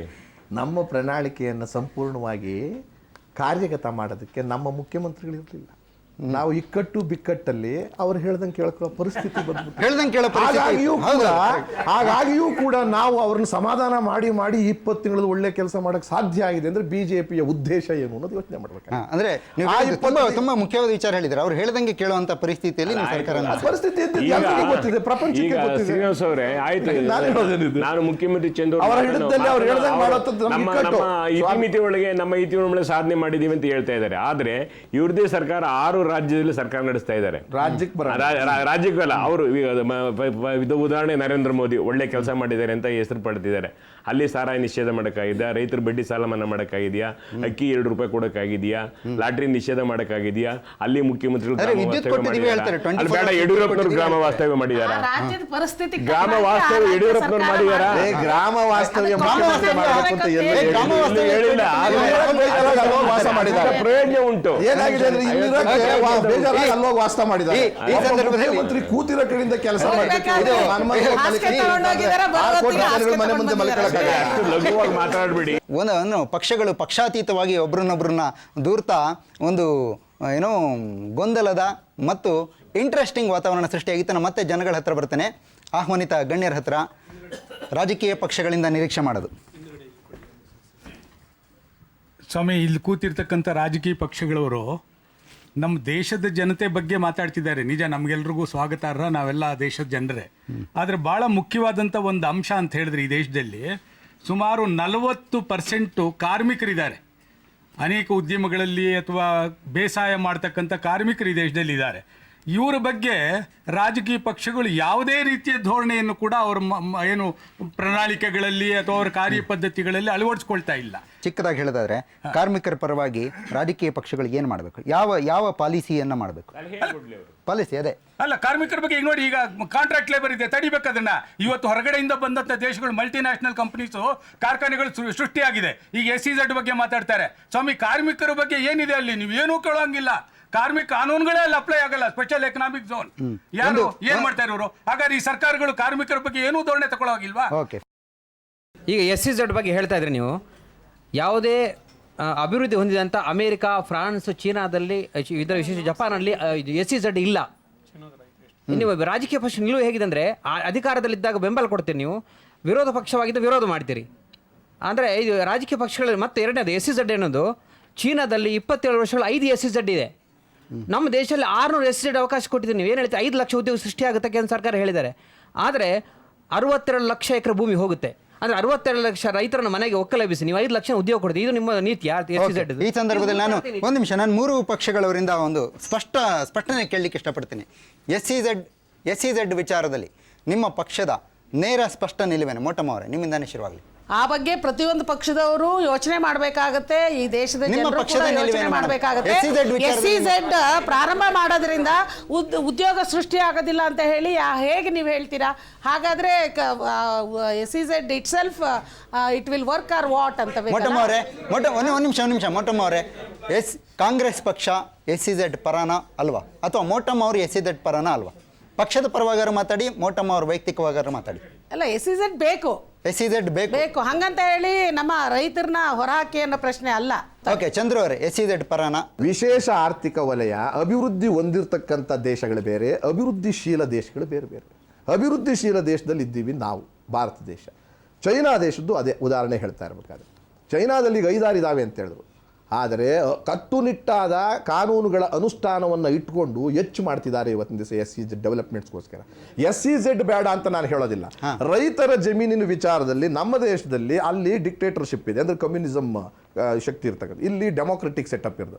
ಈ ಡೆಮೋಕ್ರೆಟಿಕ್ ಸೆಟಪ್ಪಲ್ಲಿ ಏನಾಗಿದೆ, ಪೊಲಿಟಿಕಲೈಸ್ ಆಗಿ ನಾನು ಈ ಪಕ್ಷ ಆ ಪಕ್ಷ ಅಂತ ಹೇಳ್ತೀನಿ. SEZ ಮಾಡ್ತಕ್ಕಂಥ ಉದ್ದೇಶ ಚೆನ್ನಾಗಿದ್ರು ದುರುಪಯೋಗ ಜಾಸ್ತಿಯಾಗಿ ಅವ್ರು ಹೇಳಿದಾಗೆ ಶೋಷಣೆಗೆ ಒಳಗಾಗ್ತಕ್ಕಂಥ ಜನಾಂಗ ಜಾಸ್ತಿ ಆಗ್ತಿದೆ ಅಂತಕ್ಕಂಥ ಗೊಂದಲ ಇದೆ. ಅದನ್ನು ರೀತಿ ನೀತಿಯಲ್ಲಿ ಇಟ್ಕೊಳ್ಬೇಕಾದ್ದು. SEZ ಆಗಲೇ ನಾನು ದುರುಪಯೋಗ ಆಗ್ಲಿಕ್ಕೆ ಏನು ಕಾರಣ ಸರ್? ಪೊಲಿಟಿಕಲೈಸ್ ಅಂತ ಅಂದ್ರೆ SEZಗೆ ಯೋಜನೆಗೆ ಸಂಬಂಧಪಟ್ಟ ವ್ಯಕ್ತಿಗಳೇ ಪ್ರತಿನಿಧಿಗಳಿರ್ಬೋದು, ಮಂತ್ರಿಗಳಿರ್ಬೋದು, ಅಥವಾ ಬೇರೆ ಬೇರೆ ತರದ ಇಂಡಸ್ಟ್ರಿಯಲಿಸ್ಟ್ ದೊಡ್ಡ ದೊಡ್ಡ ಶ್ರೀಮಂತ ವ್ಯಕ್ತಿಗಳಿರ್ಬೋದು. ಅಲ್ಲಿ ಶೋಷಣೆಗೆ ಒಳಗಾಗ್ತಕ್ಕಂಥವ್ರು ಗೆಳೆಯರು ಹೇಳಿದಾಗೆ ರೈತಾಪಿ ಕುಟುಂಬದ್ದು ಜಮೀನು ಮತ್ತು ಅವರ ಜೀವನ. ಇಲ್ಲಿ ನಾವು ಚಿಂತನೆ ಮಾಡಬೇಕಾಗಿರೋದು ಈ ಬೆಳವಣಿಗೆನೇ ಬೇಡ, SEZ ಬೇಡ ಅನ್ನತಕ್ಕಂಥದ್ದು ಸೂಕ್ತವಲ್ಲ, ಸಾಧು. ಆದರೆ ಎಷ್ಟು ಮಟ್ಟಿಗೆ ಬೇಕು, ಯಾವ ಮಟ್ಟಕ್ಕೆ ಬೇಕು, ನಮ್ಮ 60-70 ಭಾಗ ಇರತಕ್ಕಂಥ ಜನಾಂಗದ ಬಗ್ಗೆ ಚಿಂತನೆ ಇಲ್ಲದೆ ಮಾಡ್ತಕ್ಕಂಥ ತಪ್ಪು. ಈಗ ಬೆಂಗಳೂರಿನಂಥ ಜಾಗದಲ್ಲಿ ಇವತ್ತು ರೇಟ್ ನೋಡಿದ್ದೀರ, ಭೂಮಿ ರೇಟ್ ಏನಾಗಿದೆ, ಜಮೀನು ರೇಟ್ ಏನಾಗಿದೆ. ರೈತರಿಗೆ ಇದ್ರ ವ್ಯವಹಾರ ಗೊತ್ತಿಲ್ಲದೆ ಇರತಕ್ಕಂಥದ್ದು, ಎಷ್ಟು ಹಣ ಬರುತ್ತೋ ಅಷ್ಟು ಮಾರ್ಕೊಳ್ತಕ್ಕಂಥ ಪರಿಸ್ಥಿತಿ ಒದಗಿದೆ. ಇದನ್ನೇ ನಾನು ಡಿಸೆಂಟ್ರಲೈಸೇಷನ್ SEZ ಯಾಕೆ ಮಾಡಿ ಅಂತ ಅಂದರೆ, ಇನ್ಫ್ರಾಸ್ಟ್ರಕ್ಚರು ಬೆಳೆಸ್ದಂಗೆ ಆಗುತ್ತೆ. ಮೂಲ ಸೌಕರ್ಯಗಳನ್ನು ಬೇರೆ ಬೇರೆ ಗ್ರಾಮೀಣ ಬರಗಾಲ ಇರತಕ್ಕಂಥ ಜಿಲ್ಲೆಗಳಲ್ಲಿ, ನೀರಾವರಿ ಇಲ್ಲದೆ ಇರತಕ್ಕಂಥ ಜಿಲ್ಲೆಗಳಲ್ಲಿ ಮಾಡೋದ್ರಿಂದ ಅಲ್ಲಿ ಜಮೀನು ಉಪಯೋಗಕ್ಕೆ ಬರದೇ ಇರತಕ್ಕಂಥ ಜಮೀನಿನ ಉತ್ಪತ್ತಿಯೂ ಪಡ್ಕೋಬಹುದು, ಉದ್ಯೋಗಗಳು ಪಡ್ಕೋಬಹುದು, ನಮ್ಮ ಎಕಾನಮಿನೂ ಮೇಲಕ್ಕೆ ಹೋಗ್ಬೋದು ಅನ್ನೋ ಚಿಂತನೆ. ಆ ದೃಷ್ಟಿಯಿಂದ SEZ ಬೇಕು, ಅದ್ರ ಸದುಪಯೋಗ ಆಗಬೇಕು ಅಂತ ಹೇಳ್ತಾರೆ. ರೀತಿ ನೀತಿ ಸರಿ ಇಲ್ಲ. ಈಗ ರೈತರ ಪಕ್ಷ ಅಂತ ಹೇಳ್ಕೊಳ್ತೀರಿ ತಾವು. ನಿರ್ಧಾರ ಏನಪ್ಪಾ ಅಂದ್ರೆ, ಯಾವತ್ತು SEZ ಆಗಿರ್ಬೋದು ಮತ್ತು ಯಾವುದೇ ಯೋಜನೆಗಳಾಗಿರ್ಬೋದು, ಯಾವುದೇ ಕಾರ್ಯಕ್ರಮಗಳಾಗಿರ್ಬೋದು, ಅದು ಕಾನೂನುಗಳು ಜನಗಳ ಪರವಾಗಿರಬೇಕೇ ಹೊರತು ಕಾನೂನು ಜನಗಳಿಗೋಸ್ಕರ ಇರಬೇಕು, ಜನಗಳಿಗೋಸ್ಕರ ಕಾನೂನಲ್ಲ. ಜನಗಳಿಗೋಸ್ಕರ ಕಾನೂನು ಇರಬೇಕು, ಕಾನೂನಿಗೋಸ್ಕರ ಜನಗಳಿರಬಾರ್ದು. ಈ ದೃಷ್ಟಿಯಿಂದ ನೋಡಿದಾಗ ನಾವು ಅದೇ ಆದ್ರಿಂದ SEZ ಪರವಾಗಿದ್ದೀವಿ. ಆದ್ರೆ ಅದನ್ನ ಯಾವುದೇ ರೀತಿಯಲ್ಲಿ ಕಾರ್ಮಿಕರಿಗಾಗಲಿ, ಕೃಷಿ ರೈತರಿಗಾಗಲಿ, ಯಾರಿಗೆ ತೊಂದರೆ ಆಗದ ರೀತಿಯಲ್ಲಿ ಅಲ್ಲಿ ಒಂದು ಮಾರ್ಪಾಡನ್ನು ತಂದು ಮಾಡೋದ್ರಿಂದ SEZ ಇಂದ ನಮಗೆ ಅನುಕೂಲ ಇದೆ, ನಷ್ಟನೂ ಇದೆ. ಮಾರ್ಪಾಡು ಏನ್ ತರ್ತೀರಿ? ಮಾರ್ಪಾಡು ಮಾಡ್ಬೇಕು, ಕಾನೂನು ನಾವು ತಾನೇ ಮಾಡೋರು. ಯಾವ ತರ ಮಾರ್ಪಾಡು ಸರ್? ಕಾರಣ ನಾವು ರೆಕಮೆಂಡ್ ಮಾಡಬೇಕು ಇದಕ್ಕೆ, WTOಗೆ ರೆಕಮೆಂಡ್ ಮಾಡೋದು. ನಮ್ಮ ರೈತರಿಗೆ ಅನ್ವಯಿಸುವುದಿಲ್ಲ ಇದು. ಅಲ್ಲ, ಸ್ವಂತ ಕಾಲ ನಾವು ಸಂಪಾದನೆ ಮಾಡಬೇಕು. ಒಂದು ನಿಮಿಷ ಸೈಲೆನ್ಸ್. ಸರ್ಕಾರವನ್ನೇ ಅಗ್ಗದ ಪ್ರಚಾರಕ್ಕೋಸ್ಕರ ಅಗ್ಗದ ಯೋಜನೆಗಳನ್ನ ಜಾರಿಗೆ ಮಾಡ್ತವೆ ಹೊರತು ನಿಜವಾಗೂ ಯಾರು ಯುವಕರಿದ್ದಾರೆ, ಯಾರು ಈ ಸಮಾಜದಲ್ಲಿ ಬಡವರಿದ್ದಾರೆ, ಅವ್ರ ಪರವಾಗಿ ನಿಜವಾದ ಕಳಕಳಿಯಿಂದ ಕಾರ್ಯಕ್ರಮ ರೂಪಿಸ್ತಾ ಇಲ್ಲ ಯಾವುದೇ ರಾಜಕೀಯ ಪಕ್ಷಗಳು. ಈಗ ಅಕ್ಕಿ ಹೇಳಿದ್ರು, 2 ರೂಪಾಯಿ kg ಅಕ್ಕಿ ಕೊಡ್ತೀರಿ, ಸೊ ಒಂದು ನಿರುದ್ಯೋಗ ಭತ್ಯೆ ಕೊಡ್ತೀರಿ, ಪುಕ್ಷಟ್ಟೆ TV ಕೊಡ್ತೀರಿ, ಪುಕ್ಷಟ್ಟೆ ವಿದ್ಯುತ್ ಕೊಡ್ತೀವಿ ಅಂತ ಇನ್ನೊಂದು ಪಾರ್ಟಿ ಹೇಳ್ತೆ, ಮತ್ತೊಂದು ಪಾರ್ಟಿ ನಿಮಗೆ ಬೇರೆ ಏನೋ ಕೊಡ್ತೀವಿ ಅಂತ ಆಮಿಷ ಹೊಡುತ್ತೆ. ಹಾಗಾದರೆ ನಮ್ಮ ಕೆಲಸ ಏನು? ನೀವು ಕೊಟ್ಟಿದ್ದು ಅಕ್ಕಿ, ನೀವು ಕೊಟ್ಟಿದ್ದು ಶಿಕ್ಷಣ ಫ್ರೀ, 14 ವರ್ಷ ಶಿಕ್ಷಣ ಫ್ರೀ ಕೊಡ್ತೀರಿ, ಪುಕ್ಷಟ್ಟೆ ಅಕ್ಕಿ ಕೊಡ್ತೀರಿ, ಪುಕ್ಷಟ್ಟೆ ಕಾಸು ಕೊಡ್ತೀರಿ, ಟಿವಿ ನೋಡಿ, ಮನೆ ನೋಡಿ, ನಮ್ಮ ಕೆಲಸ ಬರೀ ಮಕ್ಕಳು ಮಾಡ್ಕೊಂಡಿರೋದಾ ಅಲ್ವಾ? ನಮ್ಮ ಕೆಲಸ. ನಾನೀಗ ಗಂಭೀರವಾಗಿ ನನಗೆ ಈಗ ಎಲ್ಲ ಒಂದು ನಿಮಿಷ ನಾನು ನಿಮ್ಮಲ್ಲಿ ವಿನಂತಿ ಮಾಡ್ಕೊಳ್ತೇನೆ. ತುಂಬ ಅಂದರೆ ಅಗ್ಗದ ಪ್ರಚಾರದ ವಿಚಾರಗಳು ಬಂದು, ವಿಷನ್ ಇಲ್ಲ ಪೊಲಿಟಿಕಲ್ ಪಾರ್ಟಿಗಳಿಗೆ ಅನ್ನೋದು ಬಂದು, ನಾನು ನಿಮ್ಮಿಂದ ಸಲಹೆ ಕೇಳ್ತೇನೆ, ಸ್ಪೆಸಿಫಿಕ್ ಆಗಿ ಸಲಹೆಗಳು, point wise, point by point, please. ಹೇಳಿ. ಈಗ ಆಗಲೇ ನಾವು ಕೇಳಿದ ಹಾಗೆ 3 ಪಕ್ಷದವರ ಪ್ರಣಾಳಿಕೆಯಲ್ಲಿ ನೀವು 99ನೇ ಎಲೆಕ್ಷನ್ ಮತ್ತು 2004ರಲ್ಲಿ ಏನನ್ನ ಬರೆದಿದ್ದೀರೋ 3 ಪಕ್ಷದವರು, ಅದರಲ್ಲಿ 99% ನೀವು ತಪ್ಪಿ ಹೋಗಿದ್ದೀರಿ. ಅದನ್ನು ಒಪ್ಪಲೇಬೇಕು. ಅದೇ, ಆದರೆ ಈ ಸಾರಿಯ ಪ್ರಣಾಳಿಕೆ 3 ಪ್ರಮುಖ ಪಕ್ಷದ ನಾಯಕರಲ್ಲಿ ಒಬ್ಬ ಬೆಂಗಳೂರು ಪಟ್ಟಣದ ನಿವಾಸಿಯಾಗಿ ನಾನು ಕೇಳಿಕೊಳ್ಳುವುದೇನೆಂದರೆ, 3 ಪಕ್ಷದ ನಾಯಕರು ಈ ಸಾರಿ ನಿಮ್ಮ ಪ್ರಣಾಳಿಕೆಯನ್ನು ವೋಟ್ ಬ್ಯಾಂಕ್ ಪ್ರಣಾಳಿಕೆಯಾಗಿ ಮಾಡದೆ ಇಶ್ಯೂ ಬೇಸ್ ಪ್ರಣಾಳಿಕೆಯನ್ನಾಗಿ ಮಾಡಿ ಅದರಲ್ಲಿ ಮುಖ್ಯವಾಗಿ ಜನರ ಸಮಸ್ಯೆಯನ್ನು ನೀವು ಪರಿಹರಿಸಲಿಕ್ಕೆ ಪ್ರಯತ್ನ ಪಟ್ರಿ. ಹೇಗೆ ಅಂದರೆ, ಮೊದಲನೇದಾಗಿ ನಾವು 2 ರೂಪಾಯಿ kg ಅಕ್ಕಿ. ಯಾರಿಗೆ ಇದು 2 ರೂಪಾಯಿ kg ಅಕ್ಕಿ? ಬಿ ಪಿ ಎಲ್ ಇವತ್ತು ಅವಶ್ಯ ಇದೆಯಾ? ಆಲೋಚನೆ ಮಾಡಬೇಕಾಗಿದೆ. ಯಾಕಂದರೆ ಬಡವರ, ನಗರ ಪ್ರದೇಶದಲ್ಲಿರುವಂಥ ಬಡವರಿಗೆ ಶಾಶ್ವತವಾದ ಪರಿಹಾರ ಕೊಡಲಿಕ್ಕೆ ನಿಮ್ಮ ಪ್ರಣಾಳಿಕೆಯಲ್ಲಿ ಒಂದು ಪ್ರಯತ್ನ ಪಡ್ರಿ ಅಂತೇಳಿ ನಾನು ಕೇಳ್ಕೊತೇನೆ. ಅವರ ಪ್ರಣಾಳಿಕೆ ಇರ್ಬೋದು, ಯಾವುದೇ ಆಶ್ವಾಸನೆಗಳಿರ್ಬೋದು, ಅದೆಲ್ಲ ಖಂಡಿತ ಜಾರಿಯಾಗುತ್ತೆ. ಮೊಟ್ಟ ಮೊದಲಿಗೆ ರಾಜಕಾರಣಿಗಳು ತಮ್ಮ ಭ್ರಷ್ಟಾಚಾರವನ್ನು ಅವರು ಹೃದಯದಿಂದ ಈಚೆ ತೆಗೆದಾಕಿದ್ರೆ ಅವೆಲ್ಲ ಸಾಧನೆ ಆಗುತ್ತೆ. ಯಾವುದೇ ಪಕ್ಷ ಇರ್ಬೋದು, ಯಾವುದೇ ಇರ್ಬೋದು. ಇವತ್ತು ಲೋಕಾಯುಕ್ತ ಯಾವುದೇ ರಾಜಕಾರಣಿಯನ್ನು ಮುಟ್ಟೋಕೆ ಆಗದೆ ಇರೋಕೆ ಮಾಡಿದ್ದಾರೆ. ಈ ದೇಶದ ಅವನತಿಗೆ ಕಾರ್ಮಿಕರಿರ್ಬೋದು ಅಥವಾ ರೈತರಿರ್ಬೋದು, 2 ಕ್ಷೇತ್ರಗಳು ಮಾತ್ರ ಇವತ್ತು ಭ್ರಷ್ಟಾಚಾರ ಇಲ್ಲ. ಯಾರು ದುಡಿಯೋ ವರ್ಗ ಇದೆ, ಯಾರು ರೈತ ಅನ್ನ ಕೊಡ್ತಾ ಇದ್ದಾನೋ ಅವ್ರ ಕ್ಷೇತ್ರದಲ್ಲಿ ಮಾತ್ರ ಭ್ರಷ್ಟಾಚಾರ ಇಲ್ಲ. ಅಧಿಕಾರಿ ವರ್ಗ ಇರ್ಬೋದು, ರಾಜಕಾರಣಿ ಇರ್ಬೋದು, ಭ್ರಷ್ಟಾಚಾರಿಗಳವರು. ಅದಕ್ಕೋಸ್ಕರ ಅದರ ಸಾಧನೆ ಆಗ್ತಾ ಇಲ್ಲ. ಅದಕ್ಕೋಸ್ಕರ ಏನು ಮಾಡಬೇಕು ಅಂತಂದ್ರೆ, ಯಾವುದೇ ಅಧಿಕಾರಿ ಇರ್ಬೋದು, ರಾಜಕಾರಣಿ ಇರ್ಬೋದು, ಮೊದಲು ಭ್ರಷ್ಟಾಚಾರವನ್ನು ತೊಡೆದಾಕಬೇಕು. ಅಲ್ಲಿವರೆಗೂ ಏನು ಲೋಕಾಯುಕ್ತರಿಗೆ ಅತ್ಯಂತ ಹೆಚ್ಚಿನ ಅಧಿಕಾರ, ಮುಖ್ಯಮಂತ್ರಿ ಇರ್ಬೋದು, ಯಾವುದೇ ಮಿನಿಸ್ಟರ್ ಇರ್ಬೋದು, ಪರಮಾಧಿಕಾರ ಕೊಡಿ. Okay, fine. ಈ ಒಂದೇ ನಿಮಿಷ, ಈ ವಿಚಾರ ಎಲ್ಲ ಪಕ್ಷಗಳು ಭ್ರಷ್ಟಾಚಾರ ವಿರೋಧಿ ಪಕ್ಷಗಳು ಅಂತ ಹೇಳ್ಕೊಂಡಿರೋದು ನಮ್ಗೆಲ್ರಿಗೂ ಗೊತ್ತು. ನಿಮ್ಮ ಪಕ್ಷದ ಪ್ರಣಾಳಿಕೆನಲ್ಲಿ ಲೋಕಾಯುಕ್ತರಿಗೆ ಪರಮಾಧಿಕಾರ ಕೊಡೋ ವಿಚಾರ ಬರುತ್ತೆ ಸರ್?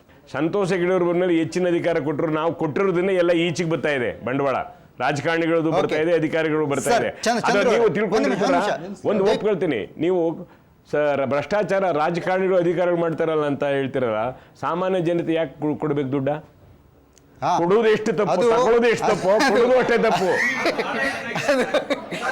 ಕೊಡುವುದು ಎಷ್ಟು ತಪ್ಪು, ತಗೊಳ್ಳೋದು ಎಷ್ಟು ತಪ್ಪು, ಕೊಡುವುದು ಕೂಡ ತಪ್ಪೇ ಇದೆ. ನೀವು ನಿಮ್ ಕೆಲಸ ಮಾಡ್ಕೊಳ್ತೀರಿ.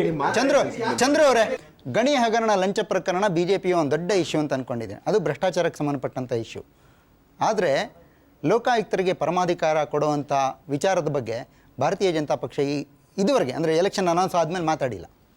SEZನಲ್ಲಿ ವಿಚಾರದಲ್ಲಿ ಆಗಿರೋದು ಓಪನ್ ನಾನು ಆಗಲೇ ಮೆನ್ಷನ್ ಮಾಡಿದೆ. ರೈತರಿಗೆ ತೊಂದರೆ ಆಗಬಾರ್ದು, ಹಾಗಂತ ಅದು ಸಂಪೂರ್ಣ ನಿಂತು ಹೋಗಿ ನಮ್ಮ ಆರ್ಥಿಕ ಬೆಳವಣಿಗೆ ಕುಂಠಿತವಾಗಬಾರ್ದು. ಆ ಕಾರಣಕ್ಕೆ ವಿಕೇಂದ್ರೀಕರಣ ಆಗಬೇಕು, ಸಣ್ಣ ಸಣ್ಣ ಕೈಗಾರಿಕೆಗಳಾಗಬೇಕು. ಕೇವಲ ಯಾರೋ ಒಂದು 50-60 ಜನ ಮಾಲೀಕರ ಕೈಗೆ ಯಾವುದೇ ಆಸ್ತಿ, ಯಾವುದೇ ರಾಷ್ಟ್ರದ್ದು ಸಿಗ್ತಕ್ಕಂಥದ್ದು ದುರಂತ, ಅಪಾಯ ಮತ್ತು ನಾವು ನಶಿಸಿ ಹೋಗ್ತೀವಿ. ಆ ನಿಟ್ಟಿನಲ್ಲಿ ನಾವು ಹೊಸ ರೀತಿಯ ತಿದ್ದುಪಡಿಗಳನ್ನು ತಂದು ಅವರನ್ನು ಕಟ್ನಟ್ಟಿಟ್ಕೊಂಡು ಯಾವತ್ತು ಬೇಕಾದ್ರೂ ಅವ್ರನ್ನ ಕಿತ್ತು ಉಗಿದು ಬಿಸಾಕೋ ಸ್ಥಿತಿಯಲ್ಲಿ ನಾವು ಅಧಿಕಾರವನ್ನು ಇಟ್ಕೋಬೇಕೆ. ಒಂದು ತಿದ್ದುಪಡಿ ಮಾಡ್ಬೋದಾ ಸರ್? ಒಂದು ತಿದ್ದುಪಡಿ ಮಾಡ್ಬೋದಾ? ಅದು ಬಹುಶಃ ಕೇಂದ್ರದ ಹಂತದಲ್ಲಾಗಬೇಕು. ಅದಕ್ಕೆ ನೀವೆಲ್ಲರೂ ಪ್ರೆಷರ್ ಹಾಕ್ಬೋದು ಅಂತ ಅನ್ಸುತ್ತೆ. ಪಾರ್ಲಿಮೆಂಟ್ನಲ್ಲಿ ಒಂದು ಲೆಜಿಸ್ಲೇಷನ್ ತರ್ಬೋದಾ? ಕೃಷಿ ಭೂಮಿಯನ್ನು ಕೃಷಿಯೇತರ ಚಟುವಟಿಕೆಗೆ ಯಾವುದೇ ಕಾರಣಕ್ಕೂ under no circumstances will we give it ಮಾಡಲ್ಲ. ಈ ವಿಚಾರ ನಾನು ಒಬ್ಬನೇ ತೀರ್ಮಾನ ತಗೊಳಕ್ಕಾಗದೇ ಇರೋದ್ರಿಂದ ಈ ವಿಚಾರವನ್ನ ಪ್ರೆಷರ್ ಅಂದ್ರೆ ಒತ್ತಾಯವನ್ನ ನಮ್ಮ ಪಕ್ಷದ ವಿಚಾರಕ್ಕೆ, ಇದು ರಾಜ್ಯ ಸರ್ಕಾರದಲ್ಲಿ ಆಗ್ತಕ್ಕಂಥದ್ದು, ರಾಜ್ಯದ ಘಟಕದಿಂದ ಆಗ್ತಕ್ಕಂಥ ವಿಚಾರ. ನೀವು ಹೇಳಿದಾಗ ಕೇಂದ್ರದಲ್ಲಿ ಆಗಬೇಕು. ಚರ್ಚೆ ಆಗೋದಕ್ಕೆ ಯಾವುದೇ ಕಾರಣಕ್ಕೂ ರೈತನ ಜಮೀನು ಅನ್ಯಾಯ ಆಗದೋ ರೀತಿಯ ಯೋಜನೆಗಳನ್ನ ಹಾಕೊಳ್ಳಿ ಇರತಕ್ಕಂಥ ತಿದ್ದುಪಡಿಯನ್ನು ನಾವು ಯೋಚನೆ ಮಾಡ್ತೇವೆ. ಲೋಕಾಯುಕ್ತರಿಗೆ ಪರಮಾಧಿಕಾರ ಕೊಡ್ತೀರಾ? ಲೋಕಾಯುಕ್ತಿಗೆ ಪರಮಾಧಿಕಾರನ ಕೊಡಲೇಬೇಕು ಅನ್ನತಕ್ಕಂಥ ವಾದ ನಂದು. ಕೊಡಬಾರ್ದು ಅಂತಲ್ಲ, ಎಷ್ಟರ ಮಟ್ಟಿಗೆ ಕೊಡಬೇಕು ಅಂತ ಅಂದ್ರೆ, ಮುಖ್ಯಮಂತ್ರಿ ಆದಿಯಾಗಿ ಅದು ಕೇವಲ ಪ್ರಥಮ ಪ್ರಜೆ ರಾಷ್ಟ್ರಪತಿ ಅವರನ್ನು ಬಿಟ್ಟು ಅಥವಾ ಗವರ್ನರ್ನ ಬಿಟ್ಟು ಅಂತ ಏನಾದರೂ ಸಂವಿಧಾನದಲ್ಲಿ ಇದೆ ಗೊತ್ತಿಲ್ಲ. ಸಂವಿಧಾನ ನೋಡ್ಬೇಕು, ಅದ್ರ ವಿಚಾರ. ಸಂವಿಧಾನಕ್ಕೆ ಧಕ್ಕೆ ಬರದೇ ಇರೋ ರೀತಿಯಲ್ಲಿ ಕಾನೂನಾತ್ಮಕವಾಗಿ ಎಲ್ಲರನ್ನೂ ಒಳಿಸ್ಬೇಕು. ಅವನು ಮನುಷ್ಯನೇ. ಲೋಕಾಯುಕ್ತರಿಗೆ ಪರಮಾಧಿಕಾರ ಕೊಡಬೇಕು ಅಂತಂದ್ರೆ ಅದು ಚಂದ್ರು ಅವರ ಅಭಿಪ್ರಾಯನ, ಭಾರತೀಯ ಜನತಾ ಪಕ್ಷದ ಅಭಿಪ್ರಾಯ? ಇಲ್ಲಿ ಚಂದ್ರು ಅವರ ಅಭಿಪ್ರಾಯ. ಯಾಕಂದ್ರೆ ನಾ ಯಾವುದೇ ಸ್ಥಾನಮಾನದಲ್ಲಿ ಬಿಜೆಪಿ ಕೂತು ಮಾತಾಡ್ತಾ ಇಲ್ಲ. ಆಮೇಲೆ ಪ್ರಣಾಳಿಕೆಯನ್ನ ಇನ್ನೂ ತೀರ್ಮಾನ ಭಾರತೀಯ ಜನತಾ ಪಾರ್ಟಿಯವರಿಗೆ ಮನವಿ ಮಾಡ್ಕೊಳ್ತೀವಿ, ನಮ್ಮ ಪಕ್ಷದವರಿಗೆ ಪರಮಾಧಿಕಾರವನ್ನ ಕೊಡಬೇಕು. ಪರಮಾಧಿಕಾರದಲ್ಲೂ ದುರುಪಯೋಗ ಕೂತಂತ ವ್ಯಕ್ತಿಯೂ ಕೂಡ ಅಪಾಯಕಾರಿ ವ್ಯಕ್ತಿ ಕೂತಾಗ ಇದು ಸಂಪೂರ್ಣ ದುರುಪಯೋಗ ಆಗ್ಬಿಟ್ಟು ಮುಖ್ಯಮಂತ್ರಿ ಚಂದ್ರು ಪ್ರಾಮಾಣಿಕವಾಗಿದ್ರು ತಗೊಂಡು ಒಳಗೆ ಹಾಕ್ಬಿಟ್ರೆ ಏನ್ ಮಾಡಕ್ಕಾಗುತ್ತೆ? ಇಂಥದ್ದು ಆಗಬಾರ್ದು. ಅದಕ್ಕೂ ಏನಾದ್ರೂ ಒಂದು ಸಂದರ್ಭಗಳು ಇಲ್ಲ. ಲೋಕಾಯುಕ್ತರಿಗೆ ಪರಮಾಧಿಕಾರ ಕೊಡೋದ್ರಲ್ಲಿ ತಪ್ಪೇನಿಲ್ಲ. ಅದು ದುರ್ಬಳಕೆ ಆಗಬಾರ್ದು. ಯಾಕೆಂದ್ರೆ ಯಾವುದೇ ಒಂದು ಪಕ್ಷದ ಒಬ್ಬ ನಾಯಕನಿಗೆ ಇನ್ನೊಂದು ಪಕ್ಷದ ನಾಯಕನ ಬಗ್ಗೆ ಬಹಳ ಜಿದ್ದು ದ್ವೇಷ ಇದೆ ಅಂತ ಹೇಳಿ ಅವನ ಮನೆ ರೈಡ್ ಮಾಡಿಸಿ ಅನಾವಶ್ಯಕ ಅವನನ್ನು ಬೀದಿಗೆ ಎಳೆಯೋದು, ಇದೆಲ್ಲ ಈ ರೀತಿ ದುರುಪಯೋಗ ಆಗಬಾರ್ದು. ಅದಕ್ಕೆ ಲೆಜಿಸ್ಲೇಷನ್ ಅಲ್ಲಿ ಒಂದು ಗೈಡ್ಲೈನ್ಸ್ ಇರುತ್ತೆ. ಒಂದು ಗೈಡ್ಲೈನ್ಸ್ ಹಾಕ್ಬಿಟ್ಟು ದಯವಿಟ್ಟು ಯಾಕೆ ಹೇಳೋದು, ಯಾರೋ ಒಬ್ಬ ರೂಲಿಂಗ್ ಪಾರ್ಟಿ ಅವರೇ ಅಪಾಯಿಂಟ್ ಮಾಡೋದ್ರಿಂದ ಅವ್ರು ಹಿಡ್ತಿಗೆ ಸಿಕ್ಕಾಕೊಂಡ್ಬಿಟ್ರೆ ಕಷ್ಟ ವೀಕ್ ಆಗಿ. ಅದಕ್ಕೆ ನೀವು ಹೇಳಿದಾಗ ಒಂದು ಸಣ್ಣ ತಿದ್ದುಪಡಿ ಒಂದ್ಸತಿ ಅವನಿಗೆ ಕೊಟ್ಟ ಮೇಲೆ ನಾವು ಅವನನ್ನ ಅಧಿಕಾರ ಕಿತ್ಕೊಳ್ಳೋಕೆ ಆಗದೆ ತರ ಇರಬೇಕು ಮತ್ತು ಅವನು ಅಪಾಯಕಾರಿಯಾದ ಅನಾಹುತಗಳು ಮಾಡದೇ ಇರುತ್ತೆ. ಕೇಳಬೇಕು. ಹಿಂದೆ ಒಂದು ಟೈಮಲ್ಲಿ ಯಥಾ ರಾಜ ತಥಾ ಪ್ರಜೆ ಅಂತಿತ್ತು. ಈಗ ಏನಾಗಿದೆ, ರಾಜಕಾರಣಿಗಳು ತಥಾ ಪ್ರಜೆ ಯಥಾ ರಾಜ. ನೀವು ಕ್ಯಾನ್ವಾಸ್ಗೆ ದಯವಿಟ್ಟು ಕೇಳಿ, ಇಲ್ಲಿ ನಾವು ಕ್ಯಾನ್ವಾಸ್ಗೆ ಈಗ ಯಾವುದೇ ಚುನಾವಣೆ ಬಂದಾಗ ನೀವು ಕ್ಯಾನ್ವಾಸ್ಗೆ ನಮ್ಮ ಜೊತೆ ಬರಬೇಕು.